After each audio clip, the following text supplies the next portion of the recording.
Hello दोस्तों, नमस्कार। एक बार मैं फिर से आप सभी लोगों का स्वागत करता हूं ओनली आईएएस फाउंडेशन चैनल पर। मैं हूं मोहम्मद आसिम और आज हम लोग क्लास 11th की ओल्ड एनसीईआरटी का चैप्टर नंबर 2 पढ़ने जा रहे हैं और यह चैप्टर का नाम है modern historians of ancient India. अब नाम से आपको ये लग रहा होगा कि चैप्टर बड़ा ही बोरिंग होगा, लेकिन लेट मी टेल यू, बहुत ही इंटरेस्टिंग चैप्टर है, बहुत ही इंपॉर्टेंट चैप्टर है। इस चैप्टर से आपको मेंस के अंदर भी क्वेश्चन देखने को मिला है। क्लियर है? तो इसको बहुत अच्छे से समझिएगा, ठीक है। और शुरू करने से पहले मैं कुछ बातें क्लियर करना चाहता हूं। बच्चे जो है वो पूछ रहे थे कि सर कहां से पढ़ना है, ये किताब कहां मिलेगी, या आप जो पढ़ा रहे हैं वो कहां से पढ़ा रहे हैं। तो मैंने चैप्टर नंबर 1 पढ़ा दिया आपको। मैंने उसमें आपको एंशिएंट इंडिया की इंपॉर्टेंस के ऊपर बताया था, एंशिएंट हिस्ट्री के इंपॉर्टेंस के ऊपर यहां पर बात हमने करी थी। तो बड़ा ही बेसिक सा चैप्टर था, उसमें ज्यादा कुछ था नहीं, लेकिन ये चैप्टर बड़ा इंपॉर्टेंट है। लेकिन बट बिफोर दैट, ये किताब जो मैं पढ़ा रहा हूं वो आर.एस. शर्मा के द्वारा लिखी गई है। ये आपकी ओल्ड एनसीईआरटी। क्यों ओल्ड एनसीईआरटी बोल रहे हैं? क्योंकि ये एनसीईआरटी अब नहीं चल रही है, ठीक है। अब जो 11th में एनसीईआरटी है वो डिफरेंट है, वो डिफरेंट एस्पेक्ट्स के बारे में बात करती है। क्लियर है? वो कहीं ना कहीं आपको मेसोपोटामिया, ग्रीक्स, इन सब की बात करती है, लेकिन हम पढ़ रहे हैं आर.एस. शर्मा की ओल्ड एनसीईआरटी। और ओल्ड एनसीईआरटी में भी जो आपका एडिशन है, ध्यान रखिएगा, वो है 1999 का एडिशन। यही सबसे ज्यादा रेलेवेंट यहां पर रखती है किताब। आप इस किताब को देख सकते हैं, ये है वो किताब, ठीक है ना। इस किताब को आप लोग चाहे खरीद लीजिए, जाके कहीं भी आपको मिल रही हो, आप इसको ऑनलाइन भी मंगा सकते हैं अपने पास, या फिर आप गूगल पे लिखेंगे अगर R S. Sharma old NCERT 1999 edition, तो भी आपको ये ऑनलाइन अवेलेबल हो जाएगी। बट ध्यान रखिएगा, बट मैं एक बहुत बढ़िया बताने जा रहा हूं आपको, वो ये कि आर.एस. शर्मा का कई सारे एडिशन आते हैं, आपको 1999 एडिशन पे स्टिक रहना है। इसका एक एडिशन और है जिसको बोलते हैं ऑक्सफोर्ड एडिशन। ऑक्सफोर्ड एडिशन, अब उसकी कहानी में मैं नहीं जाऊंगा, बट आपको ये वाला एडिशन अभी नहीं पढ़ना है, क्योंकि हम लोग जो पढ़ रहे हैं वो एनसीईआरटी पढ़ रहे हैं। ये जो एडिशन है वो एनसीईआरटी एडिशन नहीं है। इस एडिशन में एक तरह की किताब है आर.एस. शर्मा की, आपकी वो ऑक्सफोर्ड एडिशन में। ये किताब में थोड़ा सा ज्यादा ही मैं कहता हूं चीजें जो है वो आर.एस. शर्मा ने लिखी हुई हैं, ठीक है, जो कि हमारी अभी हमारे कंट्री में या हमारे इंडिया में, हमारे भारत में ये क्लास 11th में एनसीईआरटी ये नहीं, ये किताब चली ही नहीं रही है। तो हम अपनी ओल्ड एनसीईआरटी में स्टिक करेंगे जो एनसीईआरटी 1999 में चल रही थी। ये बात क्लियर है? ठीक है, तो स्टार्ट करते हैं, चैप्टर नंबर 2 शुरू करते हैं, modern historians of ancient India. इस चैप्टर को जब हम पढ़ेंगे तो इस चैप्टर को हम लोग 3 टॉपिक, सब टॉपिक्स में पढ़ने वाले हैं। पहला टॉपिक जो डील करेगा कॉलोनियलिस्ट व्यूज और नेशनलिस्ट व्यूज को लेकर, ठीक है। और तीसरा तो होगा वो होगा shift to non political history. चलिए इसको समझते हैं बहुत ही आसान भाषा में, और बहुत ही इंटरेस्टिंग है। मेरी बातों को ध्यान से समझना, जरा भी हंसी मजाक, जरा भी किसी प्रकार की लाइटनेस मत लेना इस चैप्टर में। क्लियर है? ठीक है, समझ में आ गया? चलो देखो, जब मैं आपको लिख रहा हूं, प्लीज एक बार चैप्टर का नाम लिख लीजिए, modern historians of ancient India, heading डाल दीजिए और मेरे साथ लिखना शुरू करिए। जब मैं बात कर रहा हूं आपसे मॉडर्न हिस्टोरियंस की, जरा समझिएगा, जब मैं बात कर रहा हूं मॉडर्न हिस्टोरियंस, तो मॉडर्न हिस्टोरियंस का मतलब मैं दोनों हिस्टोरियंस की बात कर रहा हूं, ब्रिटिश हिस्टोरियंस भी और इंडियन के हिस्टोरियंस भी। मतलब भारत के इतिहासकार की बात भी कर रहा हूं और अंग्रेजों के इतिहासकार की बात भी कर रहा हूं। तो चलिए इसको एक बार मेंशन कर लेते हैं, ठीक है। जब मैं बात कर रहा हूं तो दोनों की बात कर रहा हूं। एक लिख लीजिएगा British historians, British historians, British historians, और एक तरफ लिख लीजिए मेरे साथ साथ, प्लीज मेंशन कर लीजिए, लिखिएगा इंडियन हिस्टोरियंस, इंडियन हिस्टोरियंस। अब एक बार चैप्टर के नाम पे फिर से जाओ, हर एक समझनी है। देखो यार, एक एक चीज समझनी है, रटना कुछ भी नहीं है। रटने बैठ गए तो समझ लो सब चीजें गुड़ गोबर हो जाएंगी। इसीलिए हर एक एक चीज पढ़ना, और ये किताब इसीलिए अच्छी है क्योंकि हर एक एक चीज का आपको आंसर मिलेगा, और मैं यहां चाहूंगा कि आप मुझे आंसर दो, बहुत अच्छे से फॉलो करना। जब मैं बात कर रहा हूं मॉडर्न हिस्टोरियंस की, तो मैं बात कर रहा हूं एक तरह से दोनों इतिहासकारों की, चाहे वो अंग्रेजों के इतिहासकार हो, चाहे वो भारत के इतिहासकार हो। बात समझ में आ गया? अब ये चैप्टर का नाम है modern historians of ancient India. ये जो इतिहासकारों की बात कर रहा हूं, ये दोनों इतिहासकार भारत का या प्राचीन भारत की बात यहां पर करेंगे। इनका जो इतिहास लिखा है, इन्होंने प्राचीन भारत के इतिहास के बारे में यहां पर मेंशन किया है। किस प्रकार से ब्रिटिश हिस्टोरियंस हमारे एंशिएंट इंडिया को देख रहे थे, उन्होंने रिसर्च किया, उस पर फिर वर्क अपने काम किए, किताबें लिखी उस पर, है ना। वर्कसाय पब्लिकेशंस करी, तो वो क्या सोचते थे, वो प्राचीन भारत को कैसे देख रहे थे, वो यहां समझना है। और हमारे जो इतिहासकार थे वो हमारे प्राचीन भारत को कैसे देखते थे, ये इंपॉर्टेंट है। क्लियर है यहां तक बात? तो ये जो ब्रिटिश हिस्टोरियंस थे दोस्तों, ये हिस्टोरियंस आप देखोगे तो ये कॉलोनियल जो रूल चल रहा था, अंग्रेजों का जो शासन था, उसको जस्टिफाई कर रहे थे कि हां ये शासन एकदम सही है। ठीक है, तो ब्रिटिश जो हिस्टोरियंस थे, मेंशन करिएगा, जस्टिफाइंग जस्टिफाइंग क्या, colonial rule, justifying colonial rule. जब मैं कह रहा हूं, अब किसी को मतलब समझ नहीं आता कॉलोनियल का, तो मैं बता देता हूं आपको, बिल्कुल बेसिक से पढ़ेंगे। कॉलोनियल का मतलब क्या है, कॉलोनी बनाना। अंग्रेजों ने भारत को अपनी कॉलोनी बनाया। जब कहीं वर्ड आपको कॉलोनियल मिले तो उसका मतलब यह होता है कि एक कंट्री दूसरे कंट्री को डोमिनेट कर रहा है, उस पर ओवर पावर कर रहा है, और दूसरे कंट्री की इकोनॉमी को, उनके रिसोर्सेस को एक्सप्लॉइट कर रहा है अपने यूज के लिए। तो मतलब जब अंग्रेजों ने भारत पे कब्जा किया, भारत को कॉलोनी बनाया, तो इसका मतलब यह है कि अंग्रेज जो हैं वो भारत की इकोनॉमी, भारत के रिसोर्सेज को एक्सप्लॉइट कर रहे हैं, इस्तेमाल कर रहे हैं, और इस तरह से इस्तेमाल कर रहे हैं कि वो उनके भारत के रिसोर्सेज अंग्रेजों को बेनिफिट करें। ठीक है ना, जैसे इंडिया से रॉ मटेरियल जाता था बाहर, पहले इंडिया कॉटन का बहुत फाइन प्रोडक्शन करता था, लेकिन बाद में आपने देखा कि वो भी खत्म हो गया। तो इस प्रकार से यहां पर रूल करना, उसको कॉलोनियल रूल कहते हैं। कई बच्चे पूछते हैं कि सर कॉलोनियलिज्म और इंपीरियलिज्म में क्या फर्क होता है, कई कई जगह ऐसे सवाल भी आते हैं। तो देखो यार, कॉलोनियल जब भी होगा तो वहां पर एक इंपैक्ट होगा इकोनॉमी के ऊपर, वहां पर इंपैक्ट होगा आपका इकोनॉमी को डिसरप्ट करने का, या उनकी इकोनॉमी को इस प्रकार से इस्तेमाल करना कि हमें फायदा हो, दूसरा मतलब जो हमारा जो ब्रिटिश है उसको फायदा हो। लेकिन जब इंपीरियलिज्म की बात करेंगे तो यहां पर आता है एम्पायर बिल्डिंग करना, एम्पायर बनाना। ठीक है, तो भाई यहां पर जो इतिहासकार हैं, अंग्रेजों के इतिहासकार, वो जस्टिफाई कर रहे हैं कॉलोनियल रूल को, कि जो कॉलोनियल रूल है वो एकदम सही है। और जब मैं बात कर रहा हूं कॉलोनियल रूल की, तो मैं आपको बोल चुका हूं, इसका मतलब आप उनकी पॉलिटी को कैप्चर कर चुके हैं, आप उनकी इकोनॉमी को कैप्चर कर चुके हैं, आप उनके कल्चर को कैप्चर कर चुके हैं। जी हां, हर एक तरह से आप उनको कब्जा लो। ठीक है ना, और ऐसा करा कि भैया वो फायदा ब्रिटिशर्स को दे। जैसे फॉर एग्जांपल सर, कल्चर कैसे, कल्चर इस प्रकार से कि भाई इंडिया का जो कल्चर था, अंग्रेज चाह रहे थे कि कहीं वो खत्म हो जाए, या अंग्रेज चाहते थे कि भाई इंडियंस बाय ब्लड वो ब्रिटिशर्स हो जाएं, इंग्लिश सीख लें, they walk in English, they talk in English, they eat in English, they drink in English, हर काम इंग्लिश में करें, दे ब्रीथ इन इंग्लिश। तो they wanted Indians by blood वो अंग्रेज हो जाएं या इंग्लिश सीख लें। तो एक तरह से कल्चर खत्म करना चाह रहे थे वो लोग। इस तरह से क्या होगा, जब इंडियंस उस प्रकार से हो जाएंगे ब्रिटिशर्स के हिसाब से, तो एक तरह से वो उन्हीं लोगों के काम करेंगे। तो यहां पर ये मकसद होता है, इसलिए मैं थोड़ा सा टाइम देके आपको यहां समझा रहा हूं। ठीक है ना, तो जो ब्रिटिश हिस्टोरियंस है वो एक तरह से जस्टिफाई कर रहे हैं कि कॉलोनियल रूल जो है वो करेक्ट है। British historians justifying colonial rule, क्या है ये करेक्ट, क्या जस्टिफाई कर रहे हैं कि इट इज करेक्ट। नोट कर लीजिए, ये वो जस्टिफाई कर रहे थे। क्लियर है? चलिए, तो जब मैं यहां पर बात करूंगा मॉडर्न हिस्टोरियंस की, फिर से एक बार लिख लीजिए, जब मैं यहां बात कर रहा हूं मॉडर्न हिस्टोरियंस की, तो इस जगह हम लोग क्या देखेंगे, हम लोग देखेंगे कि क्या, फर्स्ट पॉइंट, क्या यहां पर कॉलोनियलिस्ट हिस्टोरियंस के क्या व्यूज हैं। अब समझ में आ रहा है, अब समझ में आ रहा है। मैं वर्ड लिख रहा हूं कॉलोनियलिस्ट हिस्टोरियंस। ये वर्ड क्यों लिखा मैंने, क्योंकि एनसीईआरटी में दिया हुआ है, इसलिए आपको समझाने के लिए मैंने आपको कॉलोनी का मतलब वहां क्लियर किया। तो मॉडर्न हिस्टोरियंस हम जब पढ़ेंगे तो दो पार्ट्स में इस चैप्टर को डिवाइड करके पढ़ रहे हैं। पहला हम देखेंगे जहां हम डिस्कस कर रहे हैं अबाउट दी कॉलोनियलिस्ट हिस्टोरियंस, और दूसरा हम यहां पर बात करेंगे जहां हम बात करेंगे इंडियन हिस्टोरियंस की, जहां हम बात कर रहे हैं इंडियन हिस्टोरियंस की, या फिर एनसीईआरटी इसी का वर्ड यूज करता है, लिखा हुआ है यहां पर नेशनलिस्ट हिस्टोरियंस, नेशनलिस्ट हिस्टोरियंस। जब हम इस पे आएंगे तो आपको क्लियर हो जाएगा कि हम ये नेशनलिस्ट हिस्टोरियंस नाम क्यों ले रहे हैं।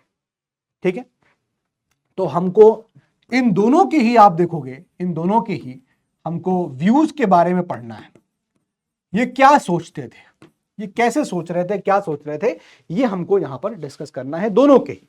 एनसीईआरटी में आपको एक तरफ ये मिलेगा और एक डेढ़ पन्ने के बाद आपको इनके व्यूज मिलेंगे। क्लियर है? बहुत ही इंपॉर्टेंट चीज है, बहुत ही इंपॉर्टेंट चैप्टर है, उसको यहां पर आप लिख लीजिए, समझ लीजिए। अच्छा, अब इनके व्यूज किसके ऊपर, ये भी मेंशन कर लीजिए, इनके views about ancient India, about ancient India, ये ध्यान रखना। अब ये मॉडर्न हिस्टोरियंस हैं, मॉडर्न हिस्टोरियंस मतलब आज के लेट, बहुत ही रीसेंट वाले हिस्टोरियंस, ये नहीं कि मतलब 2023 के समझ में बैठ जाओ। मॉडर्न हिस्टोरियंस मतलब बहुत ही रीसेंट टाइम्स के, है ना। जैसे आपको मिलेगा विलियम जोन्स, ठीक है, 17 आपको दिखेगा 1784 के आसपास, 1783 में इंडिया आए थे वो, ठीक है ना। मैक्स मुलर की बात करेंगे हम यहाँ पर, ठीक है ना। इंडिया की तरफ बात करेंगे तो आरसी मजूमदार की बात करेंगे, हेमचंद राय चौधरी की बात करेंगे, तो ये सारे इतिहासकारों की हम यहाँ पर बात करने वाले हैं। क्लियर है? ये समझ में आएगा आपको कि क्या इतिहासकार हमारे भारत के, प्राचीन भारत के बारे में समझ रहे थे। तो मॉडर्न हिस्टोरियंस की जब हम बात कर रहे हैं तो हम यहां पर देखेंगे कि ये दोनों ही हिस्टोरियंस एंशिएंट इंडिया के बारे में क्या व्यूज रखते थे, ये आपको समझना है। क्लियर है? अब पहले हेडिंग डाल दीजिए, please give the heading. Start करते हैं पहले हम लोग कोलोनियलिस्ट व्यूज से। कोलोनियलिस्ट व्यूज एकदम बेसिक से पढ़ा रहा हूं, हर एक एक चीजों का आंसर मिलना चाहिए। ऐसे पढ़ाई करो हर एक एक चीज का आंसर मिले, ऐसा इंक्विजिटिव नेचर बनाओ अपना, हर बार अपने आप से सवाल करो क्यों, कैसे। कोलोनियलिस्ट व्यू, अब इनका व्यू क्या है? इनका व्यू ये, अब देखो समझो, पहले इनका व्यू समझने पहले समझो। देखो, भारत में जो हम मॉडर्न रिसर्च की बात करते हैं, या मॉडर्न रिसर्च जो है वो एंशिएंट इंडिया के बारे में, मतलब प्राचीन भारत के बारे में, जो अभी मॉडर्न टाइम्स में जो रिसर्च स्टार्ट हुई, वो स्टार्ट होती है second half of the 18th century में, second half of the 18th century. अब second half of the 18th century का मतलब क्या हो गया? 1750 के बाद। सवाल मेरा आपसे ये है कि क्यों 18, अच्छा लिखिए second half of the 18th century. अब मेरा सवाल आप लोगों से ये है कि क्यों 18th सेंचुरी के हाफ से क्यों ये मॉडर्न रिसर्च एंशिएंट इंडिया के बारे में स्टार्ट करनी पड़ी? क्या जरूरत थी? इससे पहले क्यों नहीं हुआ? ऐसे पढ़ाई करो, सोचने वाली बात है ना। कमेंट बॉक्स में बताओ मुझे भाई क्या जरूरत थी।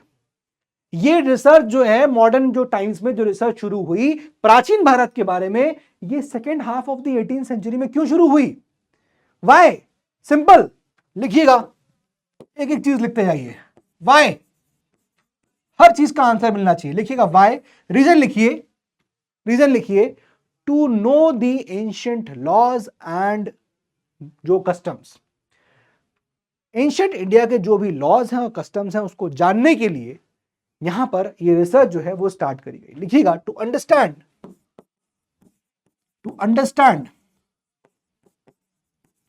The ancient, to understand the ancient laws and customs. लेकिन मैं फिर आपसे अगला सवाल फिर पूछ रहा हूं, भाई क्या जरूरत थी एंशिएंट लॉज और कस्टम्स को समझने की? क्या जरूरत थी? है कि नहीं सवाल? अब बेसिक सवाल है, बेसिक एकदम। पहला सवाल तो ये था कि भाई second half of the 18th century में क्यों ये मॉडर्न रिसर्चर्स जो हैं क्यों एंशिएंट इंडिया के बारे में स्टडी करने लगे? क्या जरूरत थी? आंसर आया कि भैया एंशिएंट लॉज और कस्टम्स के बारे में समझना था। लेकिन बात यह है कि भैया क्यों समझना चाहते थे एंशिएंट लॉज के बारे में? इतनी पुरानी चीज क्यों समझना चाहते थे? क्या मिलता है इनको? आज के समय बैठ के इतनी पुरानी चीज में समय बर्बाद कर रहे हैं, क्यों करना चाहते थे? लिखिए उसका वाई, अगेन मेंशन करिए वाई। वाई, हाँ भाई क्यों? सुनो बात को, क्यों करना?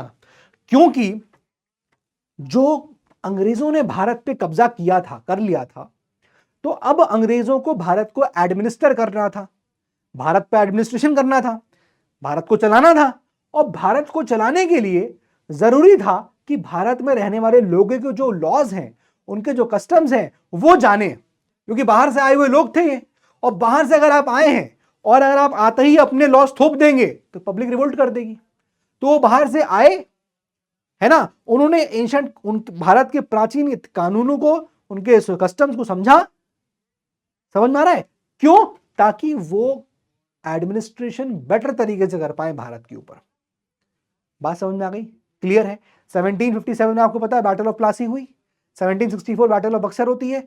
1765 में इसके बाद आप देखोगे तो ट्रीटी ऑफ इलाहाबाद साइन हुई, और ट्रीटी ऑफ इलाहाबाद के तहत आप देखोगे तो बंगाल और जो बिहार था वो ईस्ट इंडिया कंपनी के अंडर में चला गया। तो बंगाल बिहार कैप्चर करके तो बैठ गए हो, लेकिन एडमिनिस्टर कैसे करोगे? एडमिनिस्ट्रेशन करना था, आप उस कॉलोनियल गवर्नमेंट को एडमिनिस्टर करना था भारत को, और भारत को एडमिनिस्टर करने के लिए उनको एंशिएंट जो लॉज थे, हमारे एंशिएंट जो कस्टम्स थे, वो समझना जरूरी थे। क्लियर हो गया? समझ में आ गया?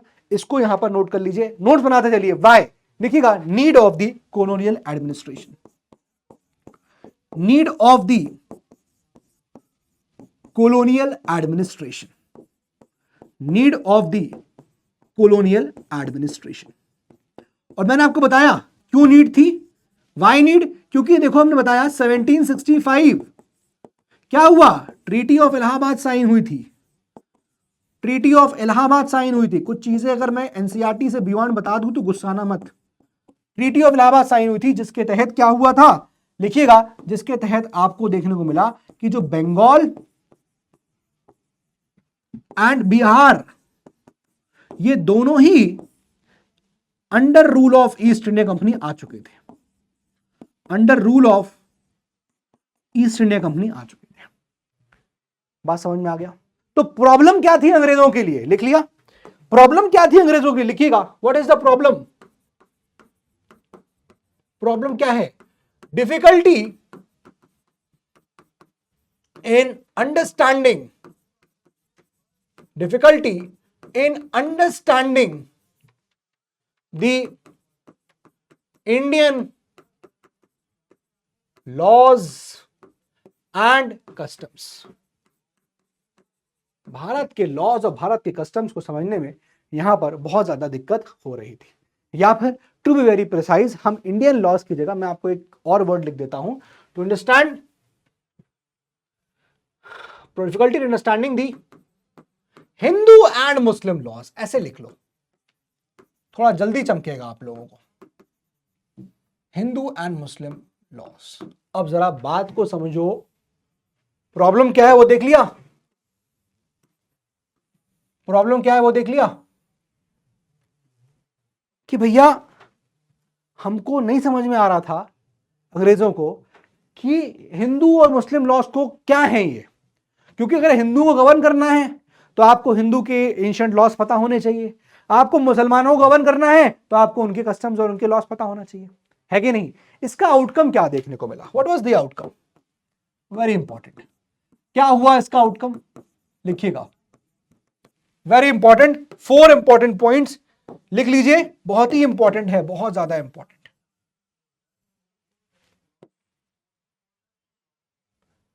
थोड़ा सा यहां पर जगह कम पड़ेगी मेरे हिसाब से, बस ना पड़े तो ठीक है, पड़ जाती है तो कोई नहीं, हम अगली स्लाइड में आ जाएंगे।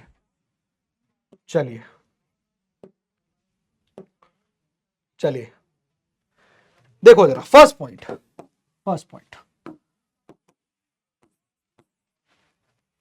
अगर हमको दिक्कत हो रही है हिंदू और मुसलमानों के लॉ को समझने के लिए तो क्या करेंगे हम लोग, जो एंशिएंट टेक्स्ट हैं, जो हिंदू के टेक्स्ट हैं या जो मुसलमानों के टेक्स्ट हैं, उनको ट्रांसलेट कर लिया जाए, क्योंकि अभी तो वो लिखेंगे ऐसी भाषा में जो अंग्रेज पढ़ नहीं पाएंगे, समझ में नहीं आएगा क्या लिखा हुआ है, 0 बटे सन्नाटा ऊपर से जा रहा है पैराबोला होके। तो क्या किया उन्होंने ट्रांसलेशंस करना शुरू किए, उन्होंने ऐसे इंस्टीट्यूशंस का फाउंडेशन किया जो कि भारत के या इंडियन सब कॉन्टिनेंट के कल्चर, उनकी लैंग्वेज, इस सब पे काम कर रहा है, संस्कृत लैंग्वेज की इंपॉर्टेंस को समझने की कोशिश कर रहा है, ये सारे काम किया गया। तो नंबर 1 यहां पर लिखिए, सबसे पहला चीज क्या किया गया, मनुस्मृति, मनुस्मृति आप लोग ब्रैकेट में लिख लीजिएगा, ये एक्चुअली लॉ बुक है मनु की, ठीक है, ये लॉ बुक थी, तो मनुस्मृति को यहां पर ट्रांसलेट कर दिया गया था और किताब को नाम रखा गया a code of Gentoo laws, very important, a code of Gentoo laws, ताकि मनुस्मृति समझी जा सके। मनुस्मृति क्या है लिख लो, आप चाहो तो लिखना हो तो लिख सकते हो, मैं ऐसे करके लिख देता हूं, लॉ बुक, यह आपकी लॉ बुक है ऑफ मनु,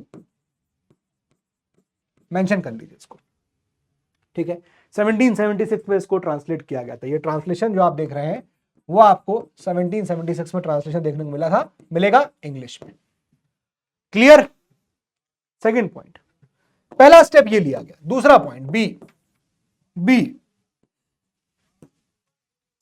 पंडितों को और मौलवियों को ब्रिटिश के जजेस के साथ एसोसिएट कर दिया गया ताकि वो लोग समझा पाए, अगर हिंदूज लॉज को, अगर मान लीजिए हिंदूज लॉ है, हिंदू लॉ को हमें अगर करना है इंप्लीमेंट, तो हम, या हिंदू लॉ को समझना है तो पंडितों से पूछ लेंगे, मुस्लिम लॉ को समझना है तो मौलवी से पूछ लेंगे। नंबर 2 पॉइंट देखो क्या कर रहे हैं वो लोग, पंडित और मौलवीज दोनों लोगों को क्या कर दिया गया, इनको एसोसिएट कर दिया गया, या इनको अलाइन कर दिया गया किसके साथ, ब्रिटिश जजेस के साथ। ब्रिटिश जजेस के साथ उनको यहां पर अलाइनमेंट कर दिया गया। बात क्लियर हो गई? ठीक है ना? तो इन लोगों को एसोसिएट किया गया ब्रिटिश जजेस के साथ ताकि हिंदूज और मुस्लिम लॉज को, हिंदूज या मुस्लिम्स को एडमिनिस्टर कर सके। लिखिएगा, टू एडमिनिस्टर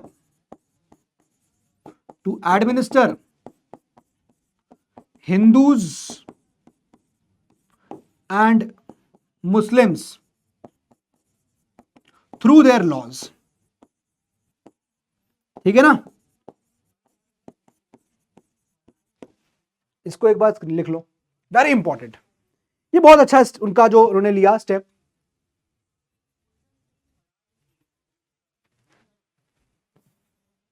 पूरा डिस्टर्ब हो गया यार फोन कॉल की वजह से। चलो,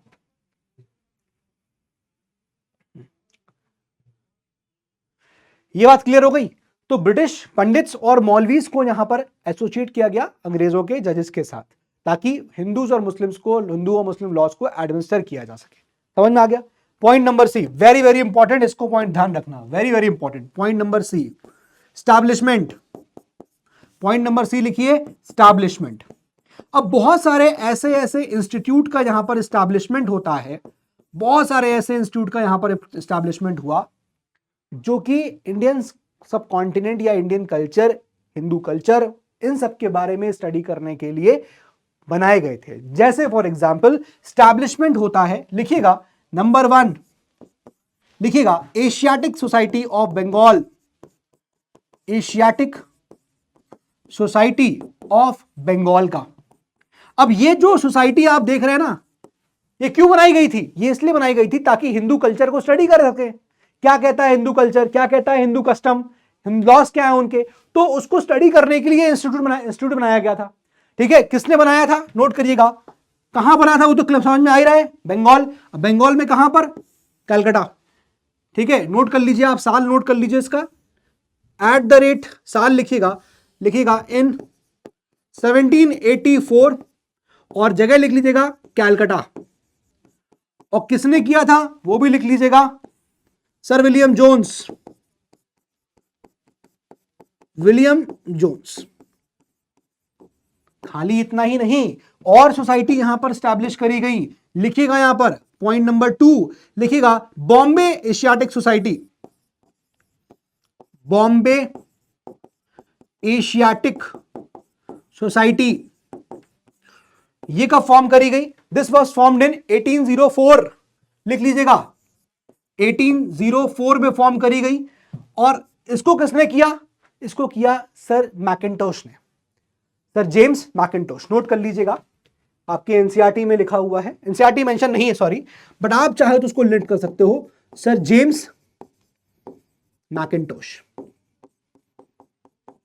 ठीक है, और इसके अलावा एक सोसाइटी का और फॉर्मेशन किया गया था, उसको भी आप नोट कर लीजिए, point number 3, that is Asiatic society, Asiatic Society of Great Britain. इसको बनाया गया था, इसको बनाया गया था 1823 में बाय हेनरी कोलब्रुक। ये एस्टैब्लिशमेंट्स यहां पर किए गए। समझ में आ रहा है बात कि नहीं आ रहा है? Asiatic Society of Bengal, sir William Jones 1784 Calcutta में। बॉम्बे एशियाटिक सोसाइटी कहां पर? बॉम्बे में, जगह नाम से लिख रहा है, 1804 by sir William James Mackintosh. और 1823 में Asiatic Society of Great Britain by Henry Colebrooke. ये इंस्टीट्यूट्स फॉर्म किए गए, ताकि नाम से पता चल रहा है ना, एशियाटिक सोसाइटी, सब में देखो एशियाटिक, ताकि हम इंडियन सबकॉन्टिनेंट या इंडियन कल्चर इन सबको स्टडी कर पाए, क्योंकि हमें उनको एडमिनिस्टर करना है। और अगर हम उनके कल्चर को, उनके लॉस को नहीं समझेंगे तो एडमिनिस्ट्रेशन करना उन पे बहुत ज्यादा डिफिकल्ट होगा। ये स्टेप्स यहां पर लिए गए। क्लियर है? Clear? Point number D, point number D, translations. कुछ ट्रांसलेशंस भी यहां पर होते हैं। ट्रांसलेशंस इन इंग्लिश कौन कौन से? पहला लिखिएगा, अभिज्ञान शकुंतलम। अभिज्ञान शकुंतलम सबको पता है, कालिदास का प्ले है, एक लव स्टोरी यहां पर, या लव थीम है इसका, दिखाया गया है किंग दुष्यंत और शकुंतला के बीच का। तो इसको ट्रांसलेट किया गया इन इंग्लिश। किसने किया? लिखिएगा, नोट करिएगा इसको, लिखिएगा 1789 में। कब किया गया? 1789 में। किसके द्वारा? William Jones. और ऐसे ही भगवत गीता को ट्रांसलेट किया गया भाई, नोट करिएगा, भगवत गीता को ट्रांसलेट किया गया इंग्लिश में बाय विल्किंस। ये सब नाम आपको बहुत अच्छे से मेमोराइज करने हैं, क्योंकि बहुत ज्यादा इंपॉर्टेंट है। और ये भगवत गीता का जो आप ट्रांसलेशन देख रहे हैं, ये 1785 में होता है। वेरी वेरी इंपॉर्टेंट, नोट कर लीजिए।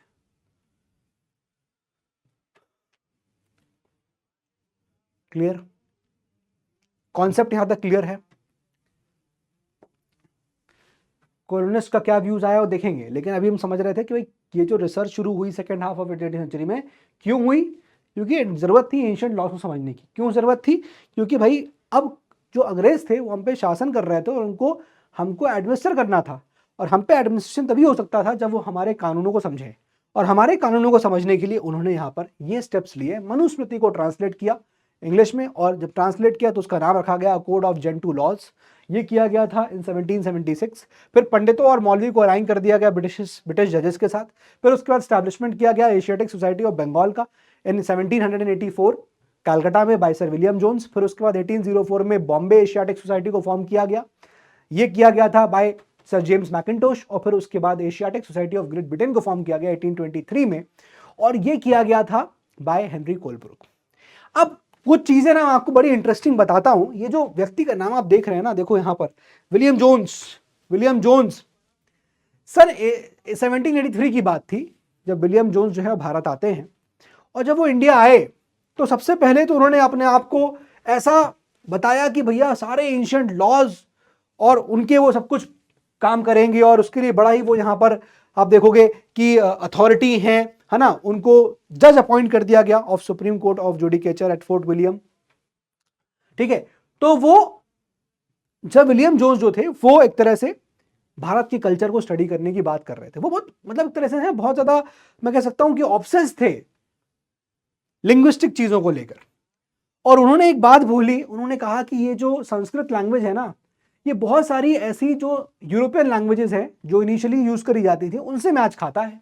जैसे फॉर एग्जांपल हम लोग हिंदी, उन्होंने बताया, जैसे फॉर एग्जांपल माता, हम लोग बोलते हैं माता, वही चीज आपको जर्मन में मिलेगी मटर, MUTTR, मटर, और सेम मतलब है, उसका मतलब बताया सेम। ये आपको नहीं मिलेगा, मैं आपको बता रहा हूं, ठीक है, मटर। ऐसे हम बोलते हैं दान, दान करना यानी टू गिव, जो हम कहते हैं दान करना, वही आप देखो, आप यूरोपियन लैंग्वेजेस में आप देखोगे तो मिलेगा डोनर इन स्पेनिश।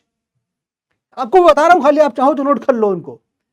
ऐसी स्नेक, लैटिन में देखोगे सरपन, और उसका मतलब यही पर यही आता है, स्नेक होल्डर ऐसा करके, स्नेक बियरर।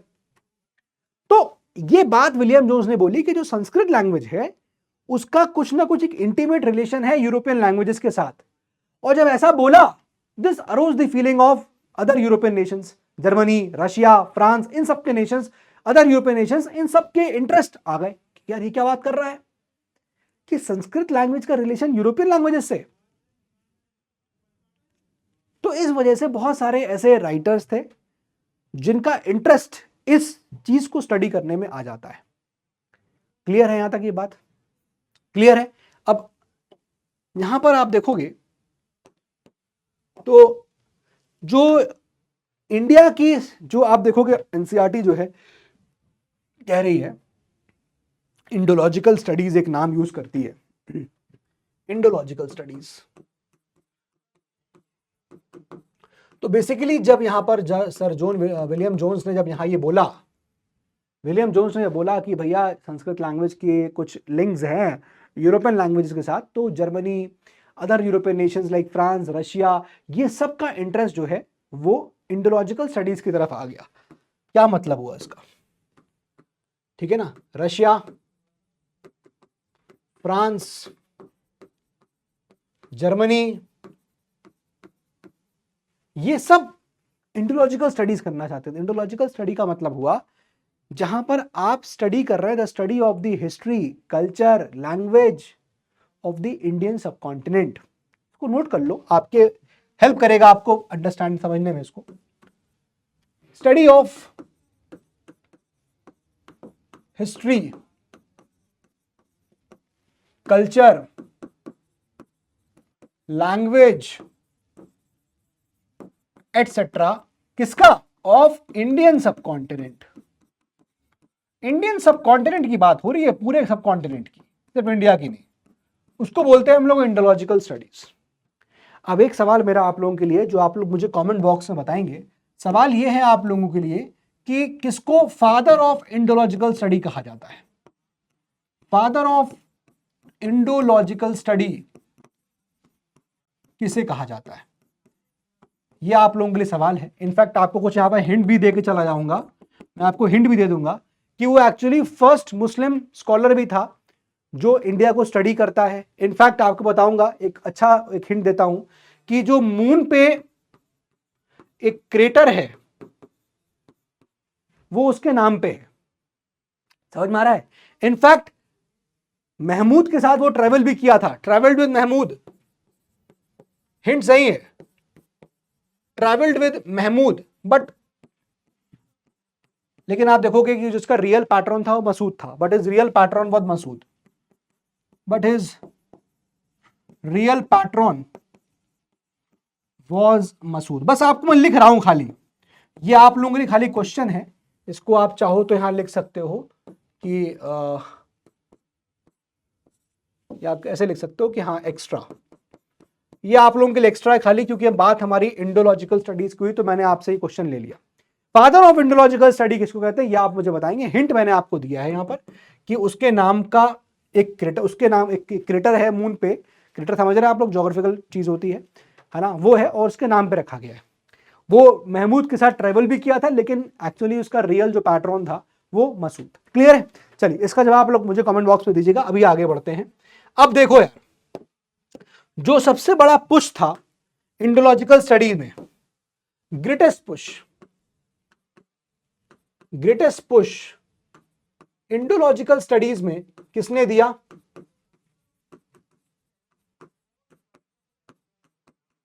वो दिया आपको एफ मैक्स म्यूलर, जिसको हम लोग अक्सर मैक्स म्यूलर के नाम से जानते होंगे। तो जो ग्रेटेस्ट पुश हमको मिला इंडोलॉजिकल स्टडीज में, कोई सबसे ज्यादा आया भारत के कल्चर को स्टडी करने के लिए आगे बढ़ा, तो वो आप देखोगे वो एफ मैक्स म्यूलर का रहा। जर्मन बॉन्ड थे ये। इनकी यहां पर आप देखोगे जब ये आए या जब इनका टाइम पीरियड था, तो दो बड़ी लर्निंग सामने आती हैं, वेरी इंपॉर्टेंट, टू लर्निंग्स।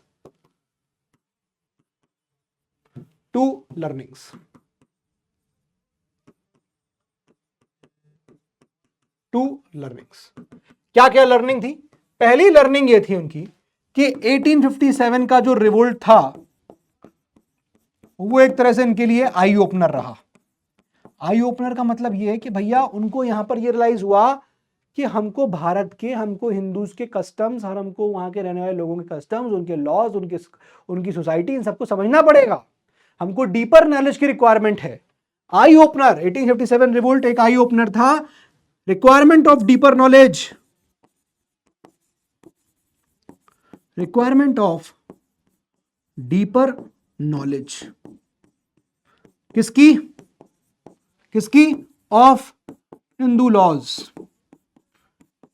क्योंकि इतना बड़ा रिवोल्ट हो गया, नहीं समझ पाए, क्यों? कहीं ना कहीं गलती थी, हम उनके कस्टम लॉज को नहीं समझ पा रहे थे बेटर तरीके से, इसलिए हमको डिटेल समझना जरूरी है। और दूसरा जो लर्निंग थी वो ये कि जो क्रिश्चियन मिशनरीज हैं, क्रिश्चियन मिशनरीज,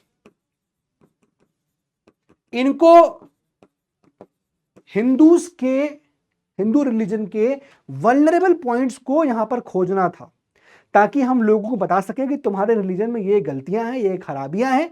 उससे क्या होगा? उससे हम लोगों को कन्वर्ट कर पाएंगे और इजीली गवर्न कर पाएंगे। क्लियर है? Christian missionaries to find vulnerable points of Hindu religion. इससे क्या होगा? काहे के लिए ऐसा किया जा रहा था? नंबर 1, टू विन कन्वर्ट्स, ताकि हम लोगों को कन्वर्ट कर पाए, और दूसरा हम उनको इजीली गवर्न कर पाए। आपका एनसीईआरटी यहां पर एक लैंग्वेज बोलता है ताकि हम गवर्न कर पाए, और उस गवर्न से क्या होगा? Strengthen the British empire, strengthen British empire. Clear है बात? ये यहां तक बात क्लियर हो गई? 2 लर्निंग क्या थी उनकी, ये बड़ी लर्निंग थी। और इस लर्निंग को यहां पर मीट आउट करने के लिए, टू मीट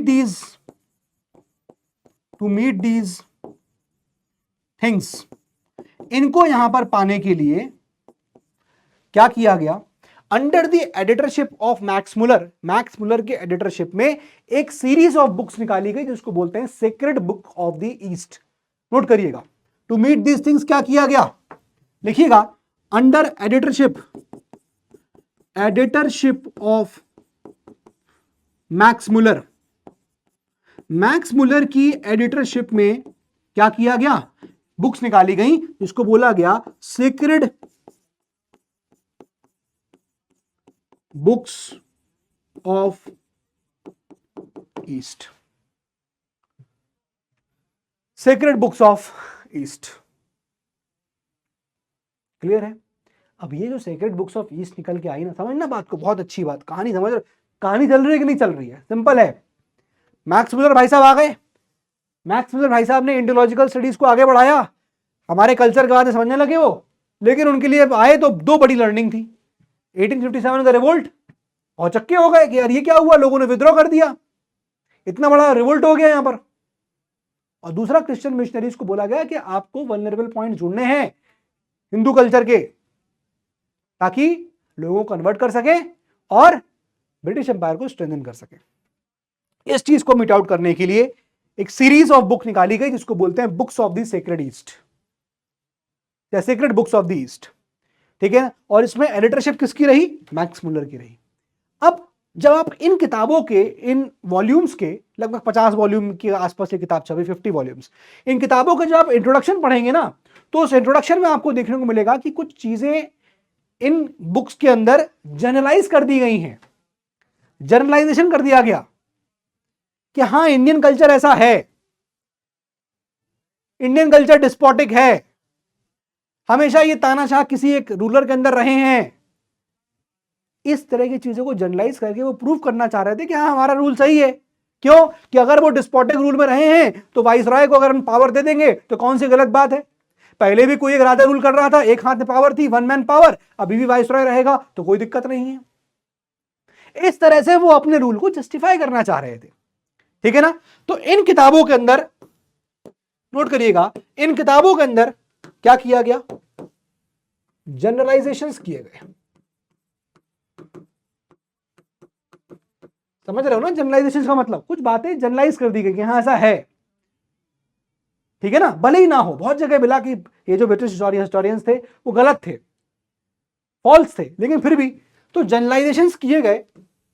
और जनरलाइजेशंस क्या थे वो जरा यहां पर देख लेते हैं। Generalisations, yes please.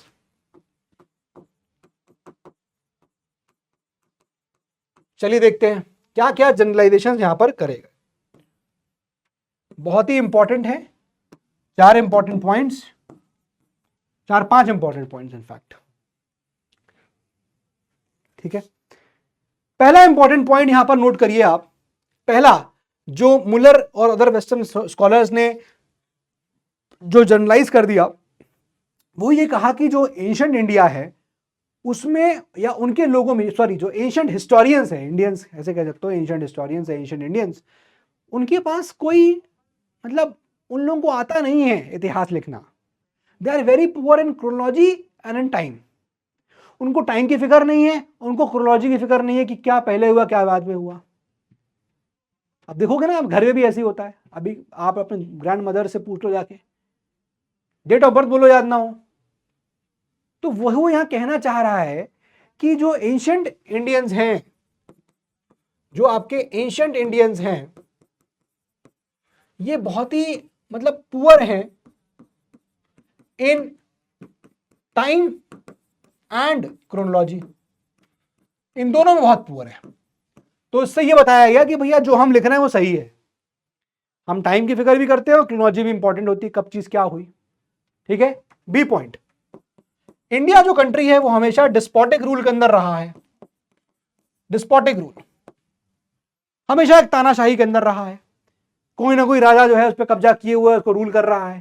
ठीक है। तो इंडियंस जो है वो हमेशा एक डिस्पोटिक रूल को वो कस्टम्ड है या उसको जानते हैं। नंबर 3, इन्होंने एक जनरलाइजेशन, देखो ये जनरलाइजेशंस किए हैं, ऐसा नहीं कि सब जगह यही रहा हो, जनरलाइज कर दी बातों को, एक जगह देखा सब जगह बोल दिया, कहीं जगह दिख गया तो सब जगह बोल दिया। थर्ड पॉइंट, उन्होंने कहा कि भारत के लोगों को स्पिरिचुअल वर्ल्ड की ज्यादा फिक्र है, नेक्स्ट वर्ल्ड में क्या होगा, लाइफ आफ्टर डेथ, अभी क्या हो रहा है उससे फिक्र नहीं है।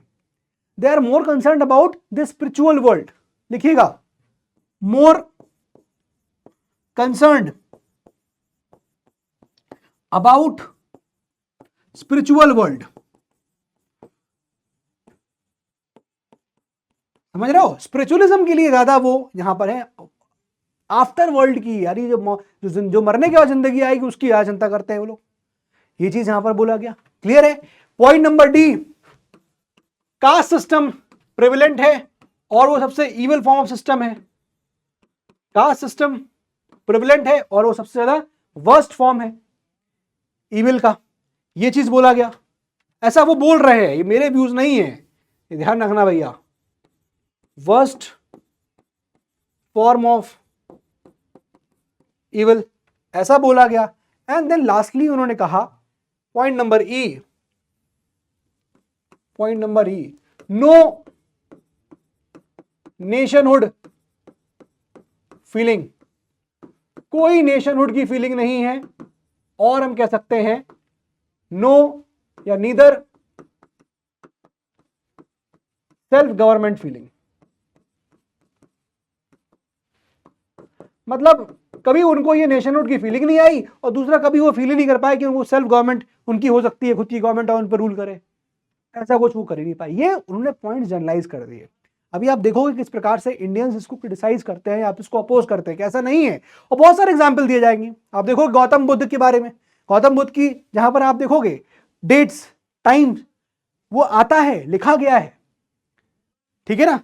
तो ये तो जनरलाइजेशंस थी जो यहां पर मैक्स मुलर ने करी थी, लेकिन इसके अलावा और भी यहां पर वेस्टर्न स्कॉलर्स थे, जैसे कि फॉर एग्जांपल यहां हम बात करेंगे वीए स्मिथ की। नोट करिएगा, एक अलग इंपॉर्टेंट नाम सामने आता है, Vincent Arthur Smith. Vincent Arthur Smith, वीए Smith के नाम से ये फेमसली जाने जाते हैं। अब इनका यहां पर क्या था, इनके भी यहां कुछ पॉइंट्स हैं जो आपके एनसीईआरटी में दे रखे हैं, वो आपको समझने हैं। ठीक है ना। तो यहां पर ये क्या कह रहे थे, इन्होंने इनके जो जनरलाइजेशंस मैक्स मुलर ने किए, वो वीए स्मिथ की जो एक किताब थी उसमें यहां पर आते हैं early history of India, early history of India. ठीक है ना। तो जो भी जनरलाइजेशंस यहां किए गए थे, जो भी जनरलाइजेशंस यहां पर मैक्स मुलर के द्वारा किए गए थे या अदर वेस्टर्न स्कॉलर्स के द्वारा किए गए थे, दे अपीयर इन दिस बुक। बात समझ में आ गई, इस जगह आपको अपीयर होकर दिखेंगे। अब क्या क्या बोला, क्या वीए स्मिथ क्या बोल रहे थे, जैसे वीए स्मिथ का पॉइंट्स क्या क्या थे, जैसे फॉर एग्जांपल वो हम कह सकते हैं एक तरह से वो जो उसका विचारधारा थी आप देखोगे प्रो इंपीरियलिस्ट थी, है ना। उसकी जो विचारधारा है वो कैसी है, प्रो इंपीरियलिस्ट, ठीक है ना। वो फॉरेन रूल को जस्टिफाई कर रहा है, फॉरेन रूल जो भारत में था वो सही था। अब यहां पर आप देखोगे इस किताब के अंदर 1/3 ऑफ द बुक अलेक्जेंडर के इन्वेजन को डेडिकेट कर दी गई। भाई साहब कोई मतलब ही नहीं है, फॉरेन रूल को जस्टिफाई कर रहा है। 1/3 ऑफ बुक में चर्चा होती है अलेक्जेंडर की इन्वेजन की, जो इन्वेजन हुआ था उस पर चर्चा होती है। जबकि आप देखोगे कि अभी इंडियन ऑथर्स आएंगे, इंडियन हिस्टोरियंस आएंगे तो वो इसको इतना इतना स्पेस नहीं देंगे, ठीक है ना, ये चीज आती है। इसके अलावा आपकी एनसीईआरटी एक पॉइंट और बोलती है कि वो प्रेमिस देते थे पॉलिटिकल हिस्ट्री को, पॉलिटिकल हिस्ट्री को यहां पर इंपॉर्टेंस दिया जाता था। मतलब इतिहास का मतलब क्या हो गया उनके लिए, पॉलिटिकल हिस्ट्री हो गया, वो इसको यहां पर इंपॉर्टेंस देते थे, ठीक है ना, क्लियर है। और फिर उसका एक लाइन और यहां वी स्मिथ कहते थे कि भैया इंडियंस को कोई एक्सपीरियंस नहीं है किसका, सेल्फ गवर्नमेंट का। इंडिया जो है it's a land of despotism, ये बोला गया, India is a land of despotism, India is a land of despotism, ये यहां पर वी स्मिथ ने बोला। ये बात क्लियर हो गई। ये विंसेंट आर्थर स्मिथ यहां पर बोल रहे थे। एनसीईआरटी के अंदर आपको ये नाम दोस्तों यहां पर मिल जाएगा, विंसेंट आर्थर स्मिथ। पहला सिस्टमैटिक हिस्ट्री एंशिएंट इंडिया की इन्होंने यहां बनाई थी, first systematic history of ancient India. आप इसको भी चाहे यहां पर लिख सकते हो, first systematic history of ancient India, first systematic history of ancient India, ठीक है ना, first systematic history of ancient India in the year 1904। Clear. देखो यार समझना जरूरी है, इंपॉर्टेंट है कि आप समझो क्या चीज कही जा रही है, क्या चीज लिखी है। एक एक चीज के आपको आंसर पता चलेंगे तो ही आप लोगों के लिए यहां पर बेहतर होगा। तो एक क्रक्स में देखा जाए कि क्या क्या हुआ तो वो मैं आपको यहां बता देता हूं। देखो जरा एक क्रक्स में समझते हैं कि क्या क्या चीजें हुई। अभी तक तो आपको क्लियर है। जैसे ब्रिटिश का interpretation aimed to denigrate Indian character and achievements. तो ब्रिटिश का जो इंटरप्रिटेशन था उस प्रकार का था कि भारत का जो यहां पर कैरेक्टर है उसको खराब किया जाए और जो इंडिया के अचीवमेंट्स हैं उसको यहां पर क्या किए जाए, डेनिग्रेट किया जाए, यानी कि कम गिराया जाए उनको। दूसरा जस्टिफाई कर रहे हैं वो क्या कि कॉलोनियल रूल जो है वो की ऑब्जेक्टिव है। ये चीज यहां पर पॉइंट नंबर 2 हो गया, कॉलोनियल रूल को एक तरह से जस्टिफाई किया जा रहा है। Number 3, Indians lacked a strong sense of chronology. तो कह रहे हैं भारत को क्रोनोलॉजी और टाइम जो मैंने आपको पॉइंट बताया वही है, चाइनीज हमसे ज्यादा जान रहे थे, वही कह रहे इंडियंस नहीं जान रहे थे, पॉइंट नंबर 3। एंड देन 4, उन्होंने जनरलाइजेशंस कर दिए कुछ, made by the colonist historians were often false और एग्जैजरेटेड। जो भी मैंने आपको जनरलाइजेशंस बताए वो अक्सर गलत थे या फिर फॉल्स थे या गलत थे या फिर बहुत बढ़ा चढ़ा के बताए गए। मैंने आपको बोला जैसे वो कह रहे हैं कि इंडियंस को कोई टाइम वाइम से लेना देना नहीं है, क्रोनोलॉजी से कोई लेना देना नहीं है, ऐसा नहीं है। आपको गौतम बुद्ध के बारे में पता चलता है, हमारे हिस्टोरियंस लिखते हैं। तो ये चीजें जो है वो क्रक्स में है। इससे पर होगा क्या, इस इंटरप्रिटेशन जो ब्रिटिशर्स ने किया उससे क्या होगा। 4 इंपॉर्टेंट पॉइंट्स हैं। Number 1, emphasis on Indian tradition of one man rule justified concentration of power in viceroy side. बता चुका हूं आपको कि भैया ये चीज बताना कि हाँ भाई हमेशा भारतवासी जो है, भारत का लोग जो हैं वो वन मैन रूल में गवर्न रहे हैं, तो वाइसरॉय के रूल को भी हम यहां पर इस तरह से क्या कर सकते हैं, जस्टिफाई कर सकते हैं कि भैया अगर आज तक भारत के लोग एक आदमी के अंडर रहे हैं तो वाइसरॉय के अंडर रहेंगे, क्या दिक्कत है। दूसरा, British colonial masters claim to look after natives worldly affairs. अब वो क्लेम कर रहे थे कि भैया इंडियंस को पता नहीं है कैसे करना है, कैसे सेल्फ गवर्न करना है अपने आप को, है ना, वो जानते ही नहीं है, तो हम उनकी देखभाल करेंगे। Third point, lack of self rule, वही वाला जो पॉइंट बता रहा था कि भैया सेल्फ रूल का एक्सपीरियंस नहीं है उनको। Use to argue that Indians were incapable of governing themselves, है ना, इंडियंस अपने आप को गवर्न नहीं कर सकते। Generalisations aimed to prove Indians incapable या incapacity of self governance. Bharat के लोग खुद को गवर्न नहीं कर सकते, इनकेपेबल है। तो इनकेपेबिलिटी पे क्वेश्चन उठा लिया कि वो केपेबल नहीं है। कुल मिला के जस्टिफाई ये करना चाह रहे हैं कि हमारा रूल सही है। क्यों सही है, क्योंकि इंडिया वाले केपेबल नहीं है। क्यों सही है, क्योंकि वो पहले से वन मैन रूल में रहे हैं। क्यों सही है, क्योंकि उनके अंदर सेल्फ रूल उनको पता ही नहीं क्या होता है। क्यों सही है, क्योंकि उनकी देखभाल हम कर सकते हैं बेटर तरीके से।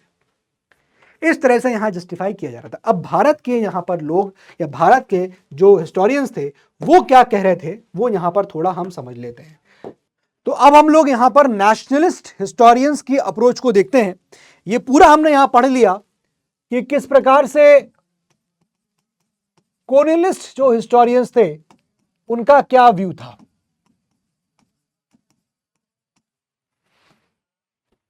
हमने पूरा देख लिया कि किस प्रकार से जो कॉलोनियल हिस्टोरियंस थे, जो ब्रिटिश हिस्टोरियंस थे, वो कैसे अपने रूल को, कॉलोनियल रूल को जस्टिफाई कर रहे थे कि हाँ ये रूल सही है, जो हम राज कर रहे हैं भारत के ऊपर ये सही है, ये इसी लायक है। इस तरह की बातें जो है ये लोग कर रहे थे। मैंने आपको बताया किस प्रकार से मैक्स मुलर ने चीजों का जनरलाइजेशन कर दिया था कि India as a despotic land, है ना।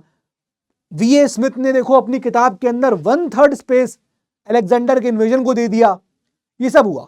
अब जब हम बात करेंगे अपना second part of the chapter को, जो मैंने आपको स्टार्टिंग में बताया था कि 2 पार्ट्स में, यहां मैं आपको कुछ इंडियन हिस्टोरियंस के, भारत के इतिहासकारों के यहां पर नाम बताऊंगा, उनके किताबों के बारे में बताऊंगा, उनके वर्क्स बताऊंगा, ठीक है। तो कुछ इंपॉर्टेंट है और कुछ क्लासिफिकेशन में है। जैसे कुछ भारत के इतिहासकार थे जो आपको दिखेगा कि जो पॉलिटिकल हिस्ट्री के तरह, मतलब पॉलिटिकल हिस्ट्री के हिसाब से लिख रहे थे चीजों को, है ना। कुछ ऐसे हिस्टोरियंस थे भारत के जो रैशनल अप्रोच से लिख रहे थे, ठीक है। और कुछ ऐसे हिस्टोरियंस थे जो हिंदुइज्म को रिवाइव करने के एंगल से लिख रहे थे। हिंदुइज्म रिवाइवल की बात कर रहे थे कि भाई जो पहले हमारा हिंदू कल्चर एग्जिस्ट करता था वो एकदम सॉलिड कल्चर था, यानी कि मैं कह सकता हूं वो एकदम एक्चुअल कल्चर था जो हिंदू का है, या प्योर कल्चर था जिसमें कोई चेंजेस नहीं है, जो एग्जैक्टली जो एक्चुअल है वो कल्चर था। तो उसको रिवाइव करने की यहां पर कुछ हिस्टोरियंस इस हिसाब से यहां पर इतिहास लिखते हैं। तो दोस्तों एक तो ये समझिएगा कि सब चीजें जो अब मैं यहां बताने जा रहा हूं, ठीक है, ये सब चीजें हिस्टोरियंस के व्यू हैं, ये मेरा कोई भी व्यू नहीं है, पहली चीज तो ये, ठीक है। कभी कोई इसको ऐसा ना ले कि मैंने ऐसा बोल दिया, है ना। तो ये हमेशा मैं आपको बोलूंगा कमेंट बॉक्स में, कभी ऐसा बच्चे बोल दें कि सर आप ऐसा क्यों बोल रहे हैं, ये तो गलत बोल रहे हैं, ऐसा, ये मेरा मत नहीं है, ये मेरा व्यू नहीं है, ये मैं आपको उन इतिहासकारों का व्यू बता रहा हूं जो उन्होंने प्राचीन भारत को लेकर लिखा है, ठीक है। यहाँ कुछ नाम बताऊंगा मैं आपको, और उसको नाम आप लिखिए, उनके आप किताबों के नाम लिखिए, उनके क्या वर्क्स रहे हैं वो लिखिए। बहुत ज्यादा इसको याद करने की, बहुत ज्यादा मगअप करने की जरूरत नहीं है कि हाँ ऐसे ही याद करना है, ठीक है ना। मेंस में ऐसे क्वेश्चन इस पे आया था, मैं बार बार आपको रिपीट कर रहा हूं किस प्रकार से हमारे इतिहासकारों ने, इंडियन हिस्टोरियंस ने कैसे ब्रिटिश हिस्टोरियंस को यहां पर निगेट किया, उनके जनरलाइजेशंस को खंडन किया, उनके जो उन्होंने जनरलाइज कर दी थी चीजें उसे कैसे रेफ्यूट किया, उसे कैसे खंडन किया। इस प्रकार के क्वेश्चन आपको यहां पर मेंस में भी देखने को मिले, ठीक है। तो देखेंगे हम लोग कैसे हमारे इतिहासकारों ने इनको रेफ्यूट किया। तो चलिए पहले नेशनलिस्ट हिस्टोरियंस, एक काम करिए पहले तो यहां पर आप, हाँ हम बात करने जा रहे हैं nationalist approach and it's contribution, ठीक है ना। चलिए एक चीज पहले आप लिख लीजिए कि हम किस बैकड्रॉप में अपने इतिहासकारों के बारे में पढ़ने जा रहे हैं। बैकड्रॉप, किस बैकग्राउंड में हम इनके बारे में पढ़ने जा रहे हैं वो जरा पहले समझ लेते हैं। उससे क्या होगा ना, आपके लिए एकदम सिंपल हो जाएगा समझना कि अच्छा ये क्यों हो रहा था, ठीक है ना। क्लियर है। तो बैकड्रॉप क्या है? बैकड्रॉप ये है कि हमारे जो इतिहासकार हैं वो बड़े ही परेशान हैं, वो एनॉयड हैं, वो इरिटेटेड हैं, वो डिस्ट्रेस्ड हैं, ठीक है ना। समझिए जरा इस बात को कि व्हाट इज द प्रॉब्लम। देखिए इंडियन स्कॉलर्स,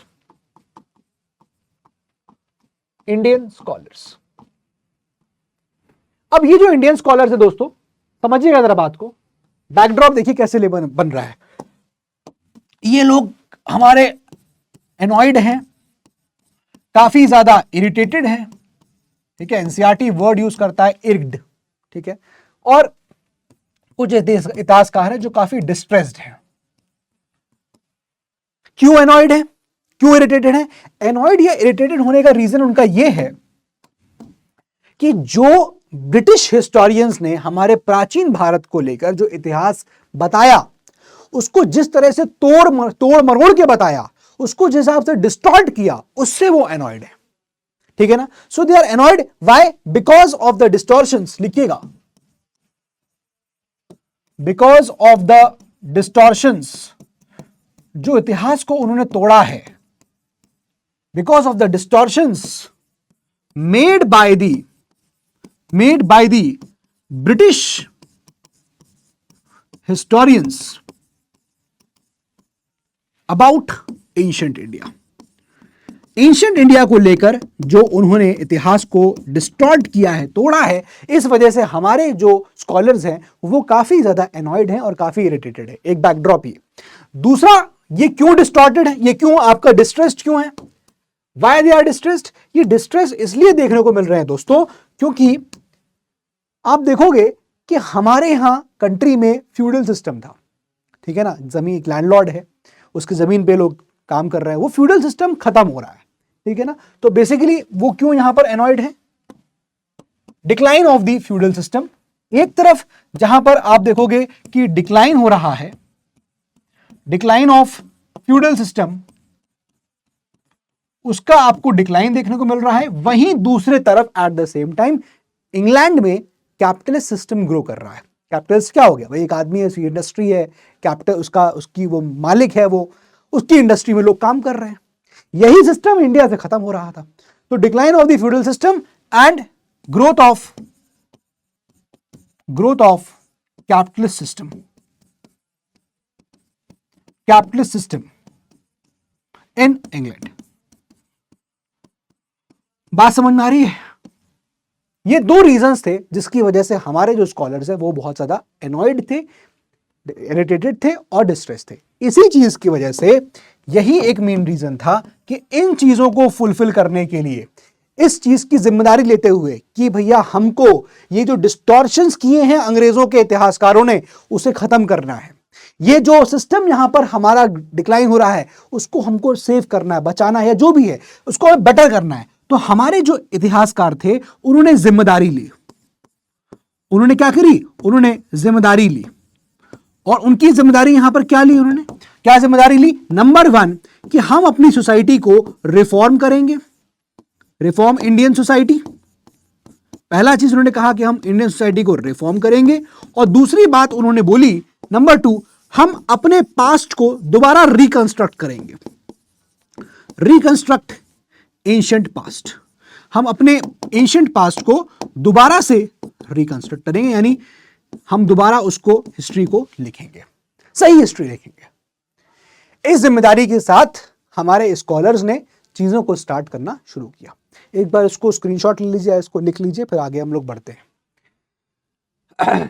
ठीक है, तो हमारे यहां फ्यूडल सिस्टम डिके कर रहा था, वहीं इंग्लैंड में आप देखोगे तो कैपिटलिस्ट सिस्टम ग्रो कर रहा था। प्रोग्रेसिव सिस्टम है ना, कैपिटलिस्ट सिस्टम है, प्रोग्रेसिव सिस्टम बोला गया उसको, कि भाई कैपिटलिज्म, कैपिटलिस्ट सिस्टम में कैपिटलिज्म है, एक आदमी है, मालिक है, इंडस्ट्री है उसकी, इसमें इंडस्ट्री में लोग काम करेंगे, उनको इनकम, नौकरी मिलेगी, पैसा कमाएंगे, चीज़ों का डेवलपमेंट होगा, सोसाइटी प्रोग्रेस करेगी। इस प्रकार की सोसाइटी हो रही थी, ठीक है ना। तो इस बैकड्रॉप में हमारे इंडियन स्कॉलर्स अब इतिहास लिखने यहां पर बैठने जा रहे हैं, ठीक है। अब जब मैं यहां पर बताऊंगा कि मैं आपको बताया ना, हमारे अब इतिहास लिखने की बात करी गई, तो क्लासिफिकेशन हो गया। इंडियन स्कॉलर्स, यहां पर इंडियन स्कॉलर्स अलग अलग तरीका, उन्होंने अलग अलग व्यू उन्होंने अपनाया। जैसे कुछ आपको स्कॉलर्स मिले जो रैशनल अप्रोच अपना रहे थे, रैशनल अप्रोच। अब रैशनल अप्रोच का मतलब क्या है कि भाई सोसाइटी में जो सोशल इविल्स हैं उन्हें खत्म करना चाहिए, है कि नहीं। तो वो रैशनल अप्रोच, जो गलत है सो गलत है, रैशनल अप्रोच, इतिहास सही लिख रहे थे। कुछ लोग बाकी ऐसे थे आप देखोगे जो कि पॉलिटिकल हिस्ट्री को ज्यादा तवज्जो देके इतिहास लिख रहे थे, पॉलिटिकल हिस्ट्री, ठीक है ना। और तीसरा चीज जो आप देखोगे वो है हिंदू रिवाइवलिज्म, हिंदू रिवाइवल। मतलब कुछ इतिहासकार ऐसे रहे जो इतिहास इस प्रकार से लिख रहे थे, जिनका कहना यह था कि जो पहले का हिंदू कल्चर था एंशिएंट टाइम्स में, वो हमारा रिवाइव होना चाहिए, क्योंकि वो हमारा एक प्योर कल्चर था, जो प्योर हिंदू कल्चर होता है वो था।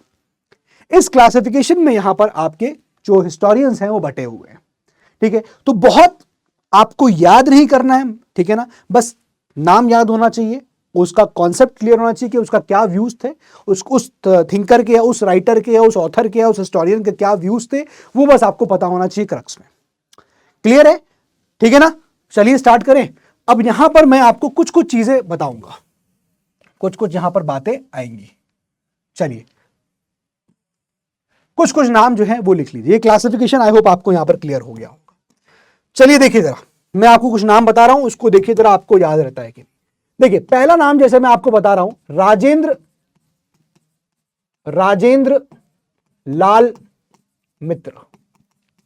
अब राजेंद्र लाल मित्र जो आप देख रहे हैं, रैशनलिस्ट और आपके हिस्टोरियन, रैशनलिस्ट, और ये यहां पर एक किताब लिखते हैं जिसका नाम है इंडो आर्यंस। इंडो आर्यंस ये किताब इनकी यहां पर होती है। साथ में कुछ इनके वैदिक टेक्स्ट भी लिखते हैं, वैदिक टेक्स्ट भी इनके आते हैं। लेकिन एक बात ये यहां पर ऐसे कहते हैं, एनसीईआरटी देखिए आपकी यहां पर कह रही है, कुछ बात यहां पर आती है कि हाँ आप एनसीईआरटी रिफर करेंगे तो एक लाइन आती है कि यहां पर जो आर्यंस थे या फिर यहां पर बीफ खाते हैं, ये चीज यहां बोला गया। एक बार मैं उसको रिफर कर लेता हूं एग्जैक्टली, ताकि मैं कुछ भी गलत ना बोलूं। मैं इसलिए एक बार किताब भी सामने लेके आ रहा हूं कि मैं किताब से ही पढ़ने जा रहा हूं, इसलिए प्लीज ये मत समझिएगा कि ये मेरे व्यूज हैं। इसलिए मैं बार बार बहुत प्रिकॉशन से साथ मैं अपने वर्ड्स को भी चूज कर रहा हूं, है ना। देखो लिखा हुआ है एनसीईआरटी में, सामने जानबूझ के बोल रहा हूं, एनसीईआरटी में ही आर एस शर्मा के एनसीईआरटी में लिखा है, राजेंद्र लाल मित्र हु पब्लिश्ड सम वैदिक text and wrote a book entitled Indo-Aryans. He was a great lover of ancient heritage.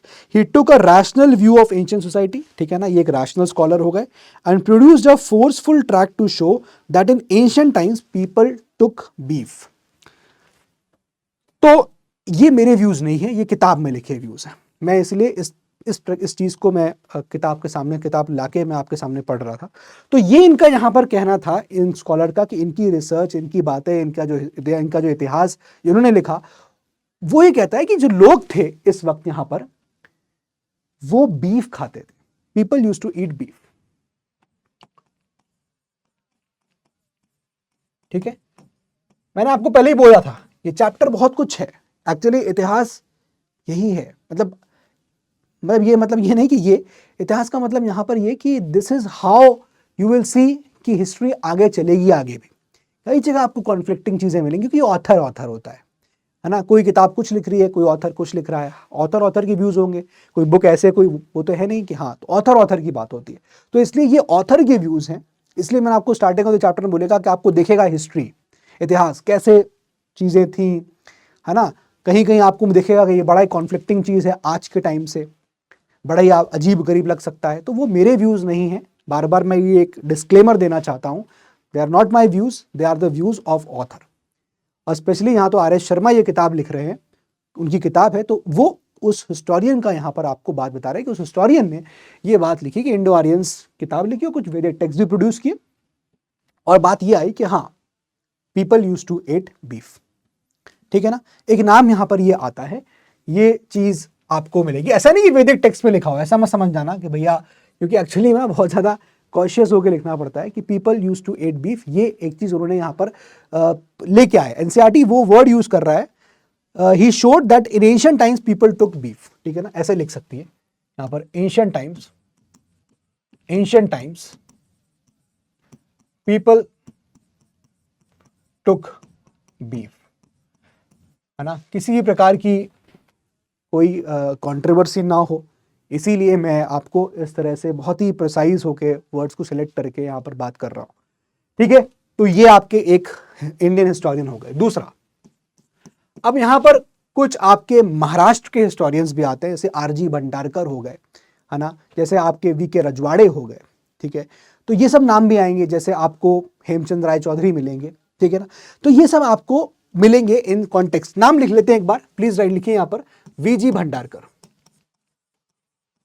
V G Bhandarkar.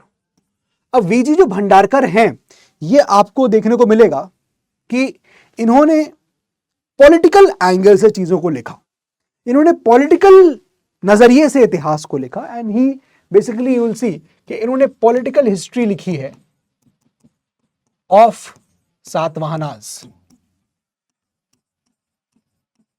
ठीक है, प्लस ये वैष्णिज्म की बात भी करते हैं। ठीक है, वीजी भंडारकर, सातवाहनास मतलब पॉलिटिकल साथ, मतलब यहां बात कर रहे हैं डेक्कन की, बात कर रहे हैं डेक्कन की। ठीक है, नेक्स्ट, फिर उसके बाद जैसे मैंने आपको बताया वीके रजवाड़े। अब वीके रजवाड़े यू विल सी कि ये गांव गांव गए, विलेज विलेज, और ये मराठा की हिस्ट्री पे काम करते हैं। मराठा की हिस्ट्री पे यहां पर ये आपको काम करते हुए दिखते हैं। ठीक है, एक बहुत ही मेन चीज जो इन्होंने करी, उन्होंने मैरिज इंस्टीट्यूशन पे, इंस्टीट्यूशन ऑफ मैरिज पे उन्होंने अपनी बातें यहां पर लिखी।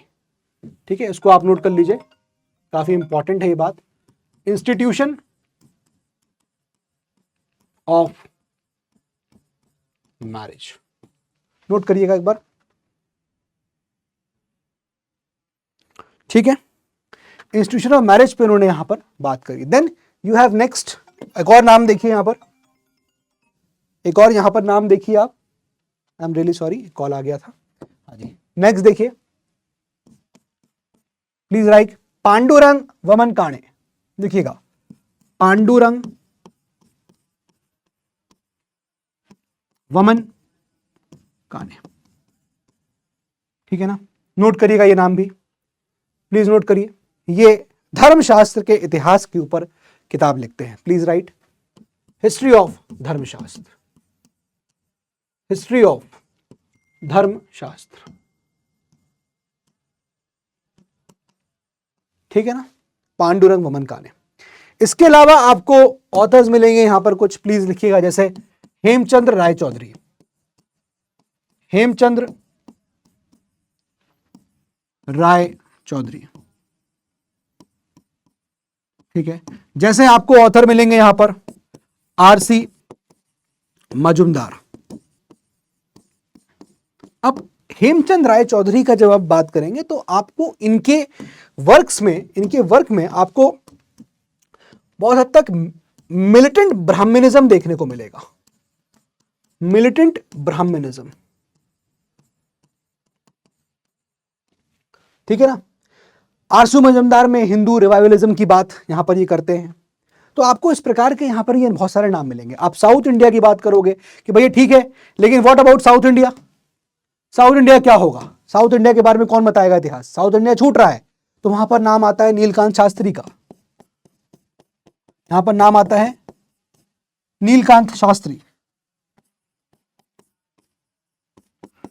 ये साउथ इंडिया की history of south India, history of south India, इसके बारे में यहां पर ये बात करते हैं, history of south India.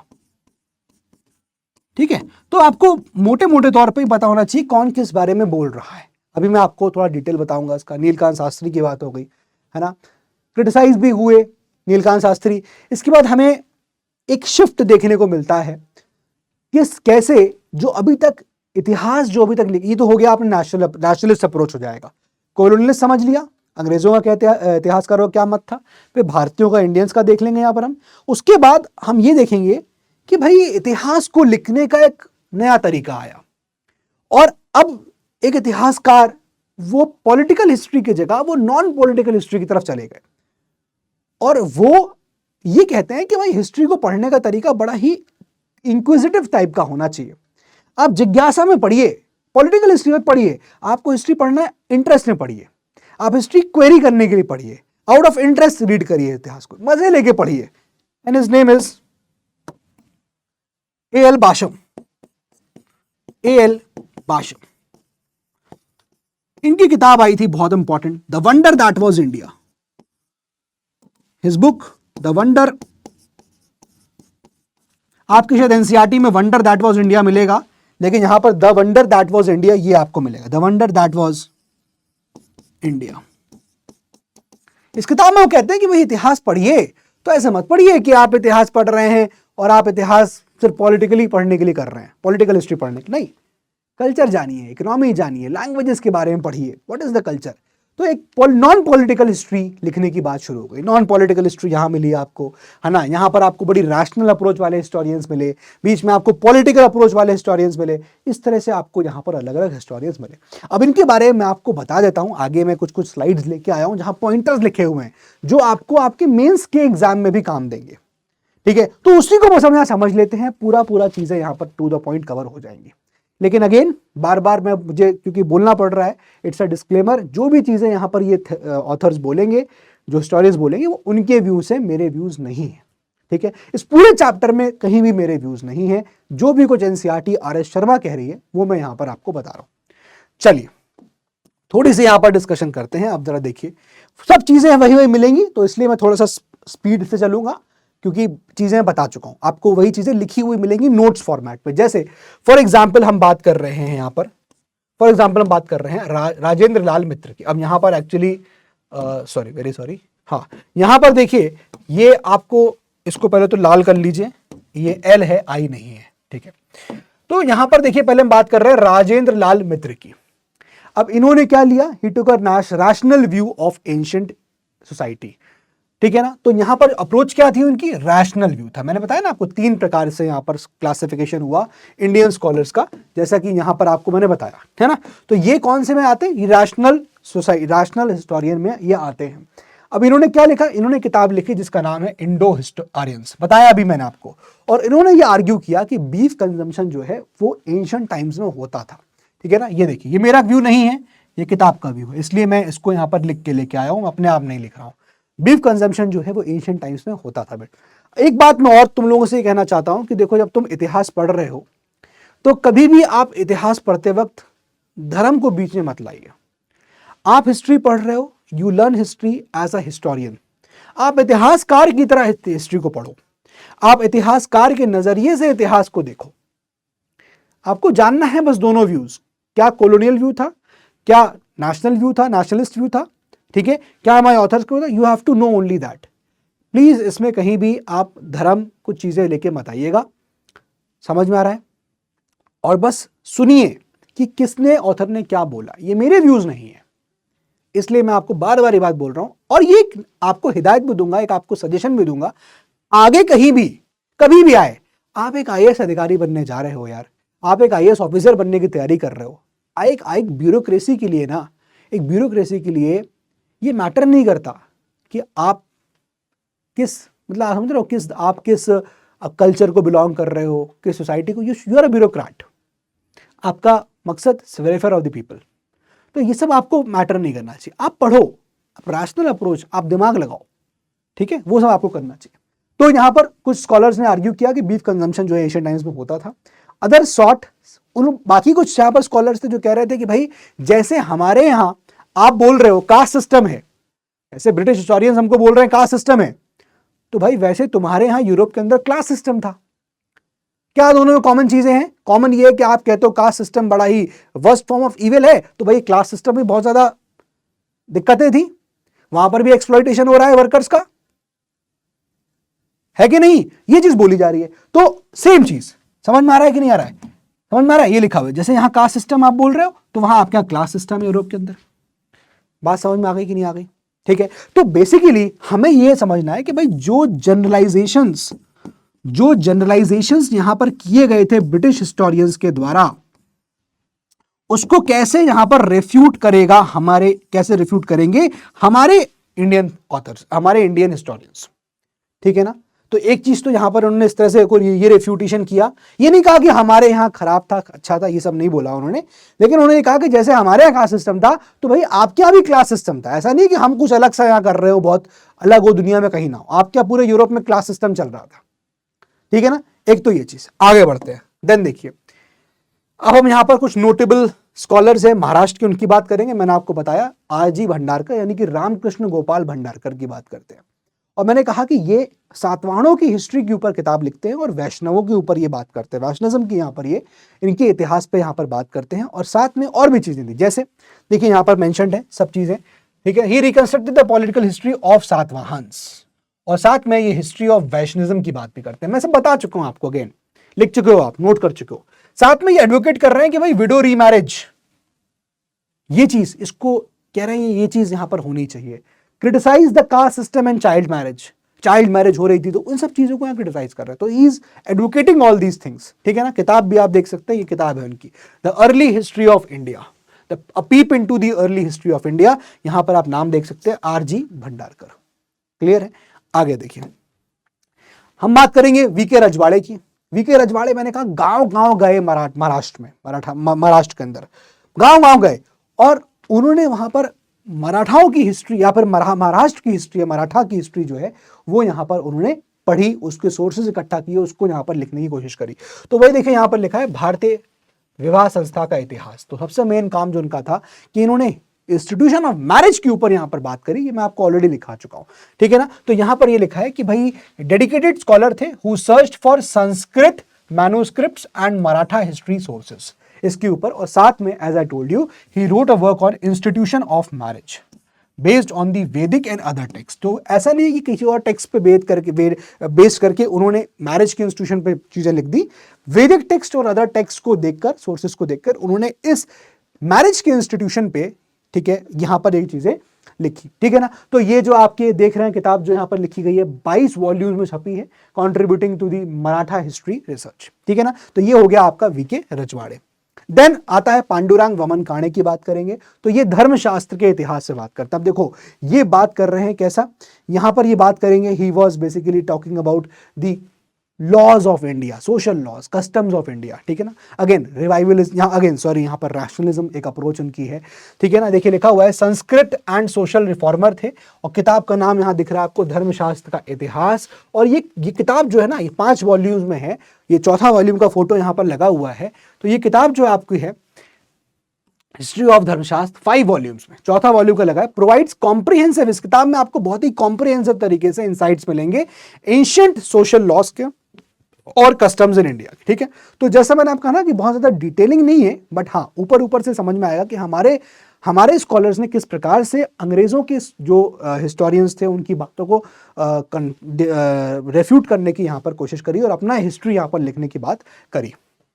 Then हम आगे बढ़ेंगे, देन मूविंग ऑन। अब देखो कैसे हमारी पॉलिटिकल हिस्ट्री की लिखी गई। अभी मैंने आपको 2-3 कैटेगरीज बताई हैं, ठीक है ना। तो ये आपके यहां पर जो थे वो रैशनल अप्रोचेस वाले लोग थे। अब हम बात कर रहे हैं पॉलिटिकल हिस्ट्री की। तो पॉलिटिकल हिस्ट्री की जब हम बात कर रहे हैं तो यहां पर कौन कौन से लोग आते हैं जरा एक बार देख लेते हैं पॉलिटिकल हिस्ट्री। तो यहां पर सबसे पहले आपको जो नाम आएगा वो आएगा डी.आर. भंडारकर। नोट करिए, देवदत्त रामकृष्ण भंडारकर। इन्होंने पब्लिश करी एक किताब अशोक के ऊपर। अब देखो इंपॉर्टेंट क्या है, किताब अशोक के ऊपर करी और इससे वो करना क्या चाहते थे, इससे वो क्या बताना चाहते थे। वो बताना चाहते थे भाई देखिए हमारे यहाँ भी ऐसा नहीं है कि हमारे यहाँ सेल्फ गवर्निंग चीजें नहीं थी, सेल्फ गवर्नमेंट नहीं थी। तो पॉलिटिकल हिस्ट्री वो लिखकर वो सेल्फ जो गवर्निंग वाला पॉइंट जो लिख रहे थे ब्रिटिश हिस्टोरियंस स्टार्टिंग में, याद करो सेल्फ गवर्निंग भारत के लोग नहीं है, उनको फीलिंग ही नहीं है सेल्फ गवर्नमेंट का या फिर नेशनहुड का। तो वो कह रहे नहीं ऐसा नहीं है। यहां पर जो हिस्ट्री लिखी डी.आर. भंडारकर ने, उन्होंने पब्लिश करी किताब अशोक के ऊपर and ancient Indian political institutions के ऊपर, जो एंशिएंट टाइम में जो पॉलिटिकल इंस्टीट्यूशंस थे भारत के उसके ऊपर, ताकि ये बताया कि नहीं भैया रिफ्यूट कर रहे हैं। देखो किस तरह से अंग्रेज कह रहे थे ना, जनरलाइज कर रहे थे कि भैया इंडियंस को आता ही नहीं है, नहीं ऐसा नहीं है, देखो ये रिफ्यूट किया गया है। ये आपको आंसर्स में लिखना पड़ेगा, ठीक है ना। तो Indian scholar demonstrated India's political history and administrative expertise. दोनों चीजें यहां पर समझाने की कोशिश करिए कि नहीं ऐसा नहीं है, हमारे पास एडमिनिस्ट्रेशन की एक्सपर्टीज भी है और हमारी जो पॉलिटिकल हिस्ट्री भी है। और उस चीज को यहां पर डी.आर. भंडारकर ने एक किताब अशोक के अंदर यहां पर बताया हुआ है, ठीक है ना। इस किताब को आप पढ़ेंगे तो आपको पता चलेगा। अब नेक्स्ट आते हैं एक और पॉलिटिकल हिस्टोरियन की तरफ जिनका नाम है हेमचंद राय चौधरी। इतना आपके एनसीईआरटी में ज्यादा नहीं दिया है, ठीक है। अब ये भी आपके क्या होगा, ये भी आपके पॉलिटिकल हिस्टोरियन, आप चाहें तो उसको यहां पर लिख सकते हैं, आप यहां चाहें इसको मेंशन कर सकते हैं। लिखिएगा डी.आर. भंडारकर, डी.आर. भंडारकर, ठीक है ना। फिर देखिए हेमचंद्र राय चौधरी, हेमचंद्र राय चौधरी, ठीक है ना। ये नाम लिख सकते हैं आप, यहां पर लिख सकते हैं राजेंद्र लाल मित्र, राजेंद्र लाल मित्र। फिर आप लिख सकते हैं महाराष्ट्र के, क्या नाम था, आर.जी. भंडारकर। सर याद कैसे किया भाई, बार बार पढ़ना पड़ेगा, मैं भी स्लिप करता हूं, आपको भी बार बार याद करना पड़ेगा, पढ़ना पड़ेगा। आर.जी. भंडारकर, वी.के. रजवाड़े, वी.के. रजवाड़े, ठीक है ना। ये सब नाम यहां पर आएंगे। पांडुरंग वमन काने, पांडुरंग वमन काणे। क्लियर हो रहा है, इस तरह से यहां पर नाम सामने आपके आ रहे हैं, नोट करते जाइए। चलिए आगे बढ़ते हैं। हेमचंद राय चौधरी की हम बात कर रहे थे, इन्होंने क्या बोला, मैंने बताया कि इन्होंने एक किताब लिखी जो महाभारत के टाइम से स्टार्ट होती है, Bharat war Bharat war Bharat war वो उसको बोलते हैं, और वो चलती है आपकी गुप्ता अंपायर तक। तो एक तरह से पॉलिटिकल हिस्ट्री दिखाई गई कि नहीं भैया हमारे इतिहासकार भी इसको जानते हैं, ठीक है ना। तो Hemchand Ray Chaudhary reconstructed ancient India, कहा था रिकंस्ट्रक्ट करेंगे हम, रिफॉर्म करेंगे, रिकंस्ट्रक्ट करेंगे, reconstructed ancient India's history from Bharat war. Bharat war जब बोला जा रहा है तो यहां बेसिकली महाभारत से मतलब है, यहां पर मतलब किससे, Mahabharata, Mahabharata war to Gupta empire, ये हिस्ट्री को यहां पर रिकंस्ट्रक्ट किया गया। और इसमें उन्होंने मेथड जो यूज किया है वो कंपैरेटिव मेथड है, यूरोपियंस हिस्ट्री से कंपेयर करते हुए, ठीक है ना। Adopted the method, Hemchand Ray Chaudhuri जो अपना मेथड इस्तेमाल किया वो ये इस्तेमाल किया। Ray Chaudhuri history of ancient India stopped at 6th century AD, 6वीं शताब्दी तक उनका इतिहास जो है वो यहाँ पर लिखते हैं। और अपना जो इतिहास इस किताब में लिखते हैं एंशिएंट इंडिया के बारे में, तो वो जो वीए स्मिथ थे, विंसेंट आर्थर स्मिथ, उनकी कॉन्ट्रीब्यूशन को रिकॉग्नाइज करते हैं कि हाँ भाई मदद करी है इन्होंने, ठीक है, उनकी लर्निंग से, उनकी किताबों से हमको पता चला, लेकिन वीए स्मिथ को कई जगह क्रिटिसाइज भी किया गया है। Ray Chaudhuri recognised V A Smith contribution, लेकिन कई जगह के कई सर्टेन पॉइंट्स में उनको क्रिटिसाइज भी किया गया है, हेमचंद राय चौधरी। फिर हम आते हैं आरसी मजुमदार पे, very very important RC Majumdar. अच्छा एक बात और ध्यान रखना कि हेमचंद राय चौधरी, मैंने आपको बताया ना, उनकी राइटिंग्स में आपको मिलिटेंट ब्राह्मणिज्म भी देखने को मिलेगा, यहां पर आपको मिलिटेंट ब्राह्मणिज्म भी देखने को मिलेगा। ये मैं नहीं, ये इनकी बुक्स क्या कह रही है, और आर एस शर्मा ने उसको यहां कोट किया हुआ है, ठीक है ना। तो आर एस मजुमदार की बात करेंगे अगर हम लोग, तो ये दिखाते हैं एक स्ट्रॉन्गर हिंदू रिवाइवलिज्म एलिमेंट। इनका इतिहास जो लिखने का तरीका था, जो अप्रोच थी, वो ये कि जो भाई बहुत पहले एंशिएंट टाइम्स में जो हिंदू कल्चर चल रहा था, हिंदू रिलीजन था, वो प्योर फॉर्म था और उसको हमें रिवाइव करना है, उस प्रकार से यहां पर इतिहास को लिखा गया, ठीक है। ये इनकी अप्रोच थी। तो Majumdar served as the general editor of history and culture of the Indian people publication, and उनकी जो राइटिंग है वो, अच्छा एक्चुअली इस पॉइंट को आप यहां से हटा सकते हैं, क्योंकि यहां पर आप बेसिकली ये जो पॉइंट लिखा है कि वो एक तरह से आप देखिए, Majumdar writings reflected militant Brahmanism in his criticism of Ashoka's policy of peace. आपकी एनसीईआरटी में जाएंगे तो ये जो जस्ट अ मिनट,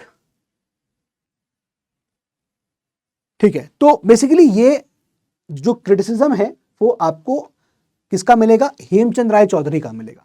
ये अशोका की पॉलिसी को क्रिटिसाइज भी कर रहा है, ठीक है ना, अशोका की पॉलिसी को क्रिटिसाइज भी कर रहा है।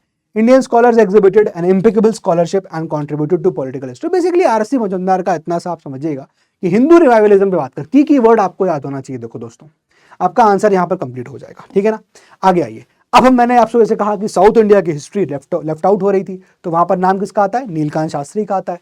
तो देखिए ये लिखा हुआ है के नीलकांता शास्त्री, इन्होंने इनिशियली जो है किताब लिखी हिस्ट्री ऑफ एंशिएंट इंडिया। फिर जब कहा गया कि भाई you have left out, you have not told anything about south India, तो यहां पर फिर उनकी किताब आती है, रेक्टिफाई किया गया a history of south India में। अब यहां पर जब वो बात कर रहे हैं, जब ये किताब लिख रहे हैं, तो उनका प्रेजेंटेशन जो है, जिनके फैक्ट्स हैं बड़े ही क्लियर है, और उनका जो लिखने का स्टाइल बड़ा ही क्लियर, बड़ा ही कॉन्साइज तरीके से वो यहाँ पर साउथ इंडिया की हिस्ट्री के बारे में बताते हैं। अब इस साउथ इंडिया की हिस्ट्री में आप बात करेंगे तो ब्राह्मण्स की सुप्रीमेसी पे यहां पर बात करते हैं, ठीक है ना। वो ये कहते हैं कि ब्राह्मण्स की सुप्रीमेसी, एम्फसाइज किया इस बात को कि ब्राह्मण्स की सुप्रीमेसी थी, but at the same time वो ये भी कह रहे हैं कि उस वक्त एंशिएंट इंडिया में भारत में हार्मनी थी, ठीक है ना। वो ये भी कह रहे हैं, हाईलाइटेड, कि भैया हार्मनी भी यहां पर भारत में उस वक्त थी। क्लियर हो रहा है। Under his leadership research monographs, monograph मतलब राइटिंग्स हो गया, on dynastic history of south India were produced. तो नीलकांता शास्त्री जी के समय पे ही कुछ मोनोग्राफ्स लिखे गए, कुछ राइटिंग्स लिखी गई, जो बेसिकली साउथ इंडिया की डायनेस्टिक हिस्ट्री को यहां पर बतलाती हैं या बताती हैं, ठीक है। देन हम बात करेंगे Indian scholars perspective on political history. देखिए, तो यहां पर कुछ चीजें और आती है। देखिए 1960 Indian scholars focused on political history पे फोकस करते रहे। Regional histories on dynastic lines were highly celebrated. तो देखो, रीजनल जो हिस्ट्रीज हैं उनको भी सेलिब्रेट किया जाने लगा। मतलब आप पैन इंडिया जो हिस्ट्री है वो तो सेलिब्रेट हो ही रही है, लेकिन रीजनल हिस्ट्रीज को भी अब उतना ही तवज्जो दिए जाने लगा। पैन इंडिया जो हिस्ट्रीज थी वो जो चल रही थी वो नेशनलिस्ट आइडियाज से पहले गवर्न होती थी, है ना। जैसे मैं आपको बताता हूँ, फॉर एग्जाम्पल जैसे मैंने बताया था वीए स्मिथ की किताब में अलेक्जेंडर के इन्वेजन के बारे में 1/3 ऑफ द बुक को दे दिया गया। 1/3 ऑफ द बुक में यही डिस्कशन है कि अलेक्जेंडर का इन्वेजन हुआ, ठीक है। लेकिन आप देखोगे इंडियन स्कॉलर्स ने इस बात को इतनी तवज्जो नहीं दी।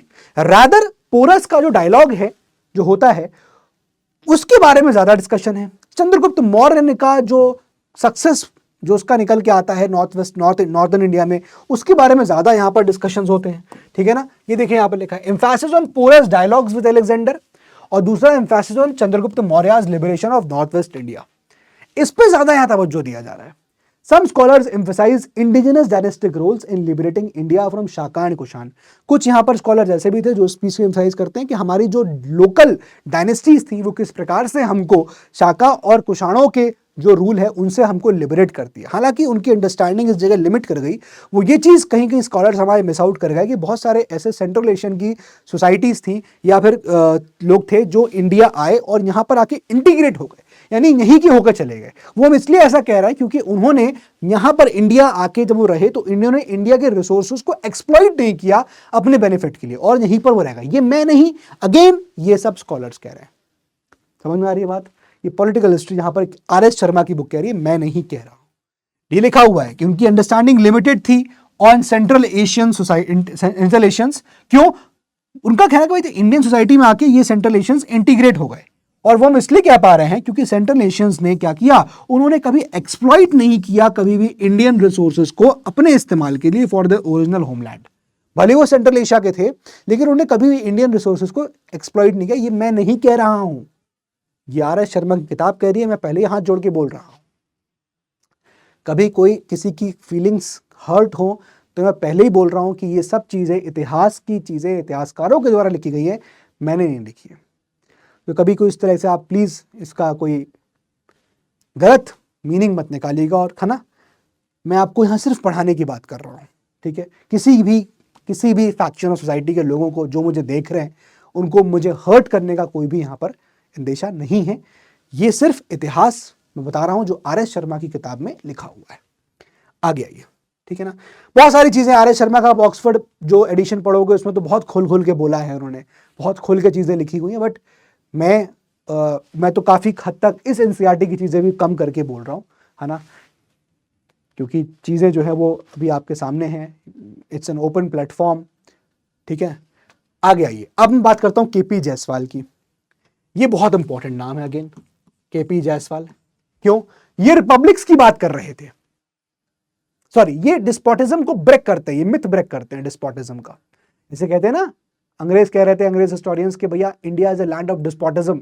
वी.ए. स्मिथ जनरलाइजेशन किया गया था मैक्स मुलर के द्वारा और अदर स्कॉलर्स के द्वारा कि भैया इंडिया हमेशा डिस्पोटिक रूल के अंदर रहा है। इस मिथ को कैसे रेफ्यूट किया गया? केपी जायसवाल ने किया। KP Jaiswal debunk the myth of despotism, ठीक है ना। तो केपी जायसवाल का नाम जब भी आएगा तो डिस्पोटिज्म आपको याद होना चाहिए। और यहां पर वो कह रहे हैं कि डिस्पोटिज्म हमें भी यहां पर क्यों, कैसे डिस्पोटिज्म, कि भैया हमारे यहां भी सेल्फ गवर्निंग चीजें हैं, हम भी रिपब्लिक के बारे में जानते हैं, हम भी जानते हैं संघ क्या होता है। ये इस चीज को बोल रहा है, हाईलाइट कर रहा है केपी जायसवाल कि एग्जिस्टेंस ऑफ रिपब्लिक्स, हमारे टाइम में भी रिपब्लिक्स थे, संघ थे इन Asian times with self government. तो आप जो कह रहे हो ना कि भैया सेल्फ गवर्नमेंट नहीं, इनको पता ही नहीं, there is no nationhood feeling, no self उनको कोई भी सेल्फ गवर्नमेंट का या सेल्फ गवर्नेंस का, गवर्नमेंट का कोई भी इनको आइडिया नहीं है, ऐसा नहीं है, यहां पर पहले से थी। उनकी ये सब फाइंडिंग्स जो हैं वो पब्लिश होती है किताब द हिंदू पॉलिटी में इन 1924। ये आप देख सकते हैं, ये किताब है द हिंदू पॉलिटी। ये किताब छपती है 1924 में, आप देख रहे हो, क्लियर। सम क्रिटिक्स एक्यूज जायसवाल, अब यहां पर कुछ ऐसे लोग थे जिन्होंने जायसवाल को ये क्रिटिसाइज किया कि आप एंशिएंट इंडियन इंस्टीट्यूशंस को मॉडर्न आइडियाज उनके अंदर घुसेड़ रहे हो। मतलब आप आज बैठ के ये कह रहे हो कि हाँ भाई वो टाइम गलत था। भाई जाहिर सी बात है ना, आज आप बैठे हो, आज से 100 साल के बाद आपको आज का टाइम में कुछ गलतियां दिखेंगी। तो ये क्रिटिसाइज किया गया जायसवाल को, केपी जायसवाल को, कि some critics argued that Jayaswal was projecting modern nationalist ideas into ancient institutions. जो मॉडर्न नेशनलिस्ट आइडियाज थे कि भैया ये सही तरीका था अंग्रेजों से लड़ने का, वो आज आप नहीं कर सकते। समझ में आ रही है? ये केपी जायसवाल के यहां पर व्यूज आप देख पा रहे हो।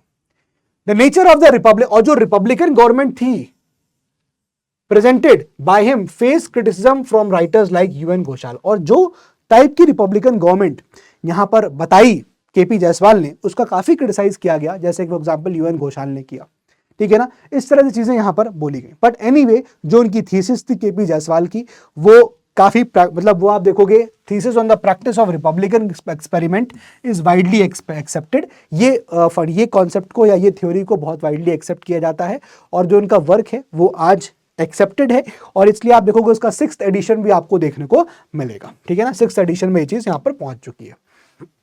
अब आते हैं हम लोग टुवर्ड्स नॉन पॉलिटिकल हिस्ट्री, ठीक है ना।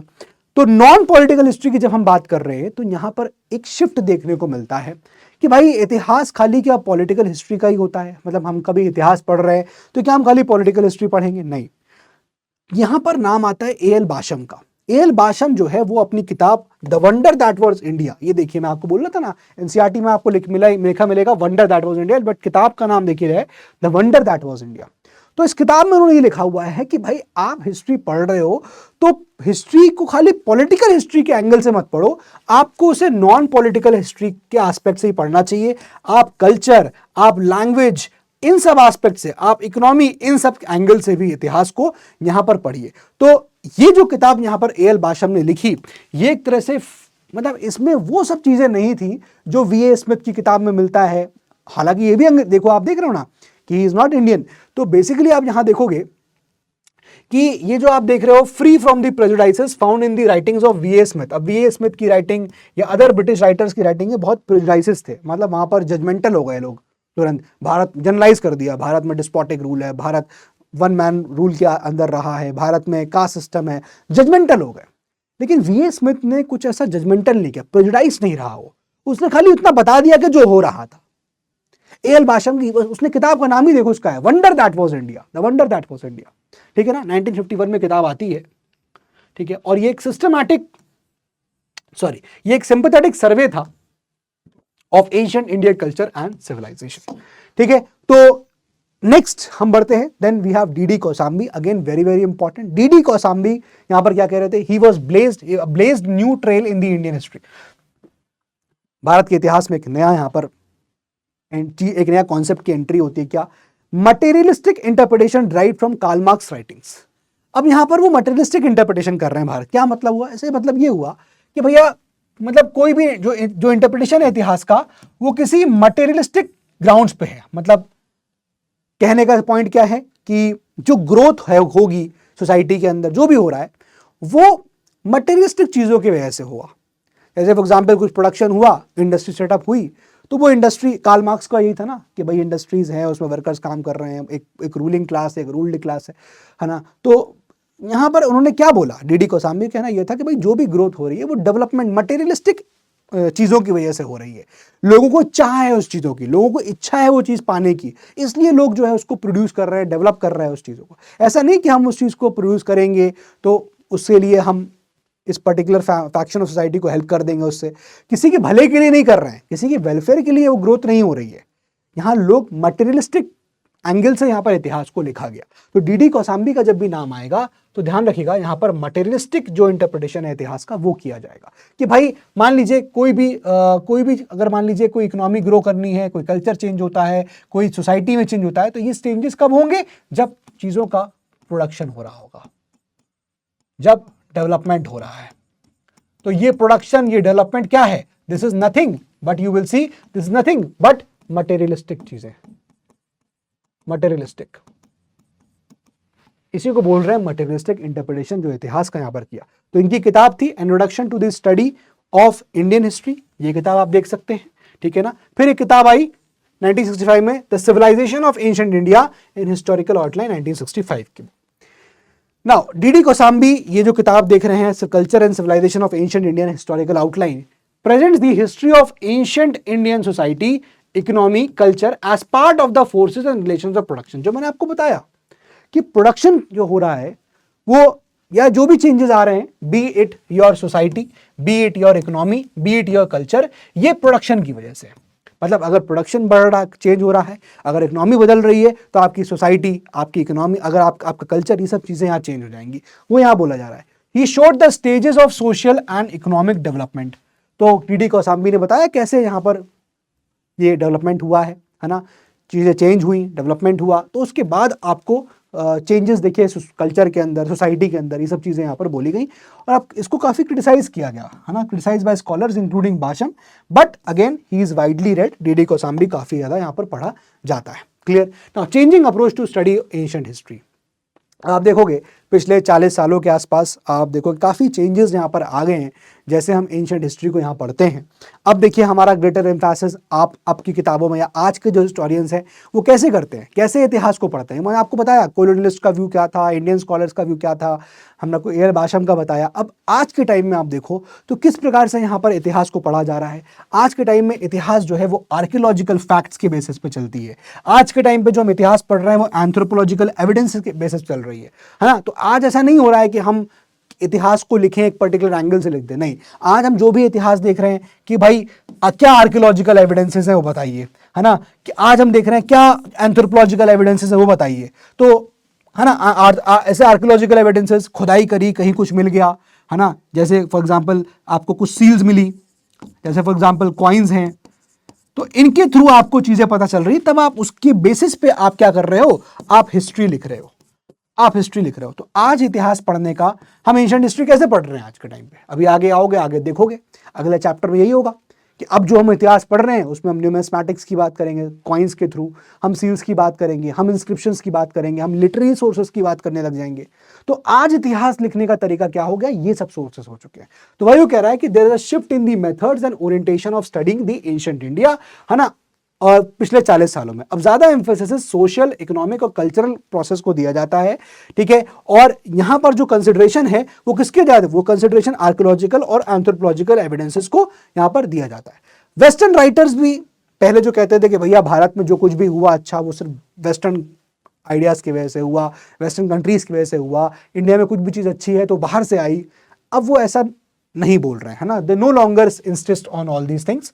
लेकिन एक बात जो जरूर है वो कहते हैं, वो ये उनका फोकस रहता है कि भाई इंडिया के अंदर आप देखोगे तो ज्यादातर जहां पर चीजें हैं वो रिलीजियस आइडियाज पे बेस करती है, rituals, caste, kingship, traditions as central forces in the Indian history element.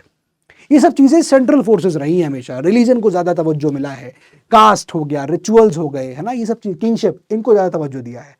So basically all these things are there, fascinating with preserving old exotic elements, highlight करते हैं यहाँ पर। अब तरीका क्या हो गया है, अब जो आपके जो western writers they are highlighting divisive features and concerns about stability and continuity. अब हम इन चीजों की यहाँ पर बात करते हैं, है ना, fascinating with preserving old and exotic elements, ये सब पॉइंटर्स हो गए, ठीक है। मैग्नीफाई करते हैं रिलीजन को, मैग्निफिकेशन है, ग्लोरी बहुत किया जाता है रिलीजन को, है ना, magnification of religion's role. A few Indian writers जो हैं वो भारत के ऐसे कुछ राइटर्स भी हैं जो रिलीजन को, धर्म को बहुत मैग्नीफाई करते हैं, है ना। कुछ ऐसे हैं जो इंडिया के पास्ट को यूज करते हैं ताकि भारत का पास्ट को, जो प्रेजेंट है उसको, प्रोग्रेस को रोका जा सके। अलग अलग यहाँ पर एस्पेक्ट है, ठीक है ना। फिर देखिए believe that everything good and great originated India, ये बिलीफ यहाँ पर लोग हिस्टोरियंस रखते हैं कि जो भी कुछ अच्छा हुआ वो हमारे इंडिया में ही यहाँ पर ग्रो हुआ है, ठीक है। Okay, so this has to be left out, मैं इस चीज को यहां से हटा देता हूं क्योंकि ये जो चीज है ना दोस्तों, ये आप देखोगे तो दिस इज बेसिकली ये हम एक ऑक्सफोर्ड जो प्रेस है उसमें आपको देखने को मिलेगा, ठीक है ना। ऑक्सफोर्ड यहां पर जो प्रिंट है ऑफ आर.एस. शर्मा उसमें देखने को मिलेगा, but we will stick to it because हम एनसीईआरटी पढ़ रहे हैं और ये ऑक्सफोर्ड ट्रेडिशन है। उसमें आप देखोगे बड़ा ही खोल के यहाँ पर आर.एस. शर्मा ने बातें करी हैं, कहा है कि फिर हिस्टोरियंस कुछ ऐसे भी हो गए जो कम्युनलिज्म वाले लाइन पे चले गए। आपको आगे भी चीज़ें मिलेंगी, ठीक है, हम उस पर कहीं ना कहीं कुछ बात करेंगे, बट अगेन हम उस पर नहीं जाएंगे, we will not open that box, क्योंकि राइटर्स ऐसे हुए जो फिर कम्युनलिज्म हो गए, इर्रेशनल हो गए, ऐसे भी हिस्ट्रीज यहाँ पर लिखी गई हैं। इस तरह की बातें जो हैं आर.एस. शर्मा नहीं कर रहा हूँ, आर.एस. शर्मा करते हैं, आर.एस. शर्मा उस तरह की बात यहाँ पर करते हैं अपनी ऑक्सफोर्ड वाले यूनिवर्सिटी प्रेस के एडिशन में, ठीक है, but we will not go into it, ठीक है ना। तो this is it for today, मिलते हैं दोस्तों अपने अगले लेक्चर में। कोई भी दिक्कत हो यार तो कमेंट बॉक्स में ज़रूर लिखना, बताना, और ये चैप्टर कैसा लगा, अच्छा लगा, समझ में आया प्रॉपरली, बहुत ही इंपॉर्टेंट चैप्टर था। आई होप ये आप रियलाइज कर रहे होगे, इससे हमको थोड़ा सा दिमाग खुला, अब आपको लग रहा है यार कुछ पढ़ रहे हैं, है ना। जब आपने देखा कि क्या इतिहासकार कह रहे हैं, हिस्टोरियंस, ब्रिटिश हिस्टोरियन, यहाँ से आपका बेस बनना शुरू हुआ जब आप इन हिस्ट्रीज को जानोगे कि हिस्टोरियंस क्या समझते थे हमको, उनका इतिहासकार क्या समझते थे, हमारे इतिहासकार कैसे हमको यहाँ पर हमारे क्या क्या व्यूज से लिख रहे थे, तो आपको एक बात समझ में आई कि जब हिस्ट्री लिखी गई तो जो हिस्टोरियंस थे तो आदमी ही ना, उनके अप्रोच अलग अलग थे। कोई किताब छपी उसने कुछ लिखा हिस्ट्री का, कोई किताब छपी उसने कुछ अप्रोच से लिखा, कोई किसी ने रैशनल अप्रोच अपनाया, किसी ने हिंदू रिवाइवलिज्म का अप्रोच अपनाया, तो अलग अलग यहाँ पर एस्पेक्ट लिए। तो कोई एक आदमी एक किताब पढ़ता है, उसको वही चीज सही लगता है, कभी आप कोई दूसरा एंगल पढ़ोगे आपको लगेगा यार वो चीज सही है ना। तो इस तरह की चीजें होती हैं आज की सोसाइटी में। जो आज इतने डिस्प्यूट्स आप देखते हैं, एक पर्टिकुलर सेट ऑफ हिस्टोरियन को पढ़ लिया, एक पर्टिकुलर सेट ऑफ किताब पढ़ ली, दूसरी नहीं पढ़ी, दूसरे के व्यू नहीं सुने। सोचो ना उस समय पे जैसे आज सोसाइटी चल रही होगी, अलग अलग लोग, अलग अलग व्यूज, किताबें लिखी है कि नहीं, उस पे यहां पर रिसर्च करी गई। आर.एस. शर्मा जैसे किताब लिख रहे हैं, रिसर्च करी गई, सबके व्यूज को उन्होंने यहां पर ला के रख दिया कि फला हिस्टोरियन ये सोचता था, फला हिस्टोरियन ये सोचता था, फला हिस्टोरियन ये सोच रहा है। और भी बहुत सारी चीजें थी, ठीक है ना, बहुत सारी चीजें थी। कुछ चीजें हैं जो खैर anyway we will not go to that point. ठीक है दोस्तों, मिलते हैं हम लोग अपने अगले लेक्चर में। So that's all for today from my side. पढ़ाई करते रहिए, मेहनत करते रहिए। जय हिंद, जय भारत।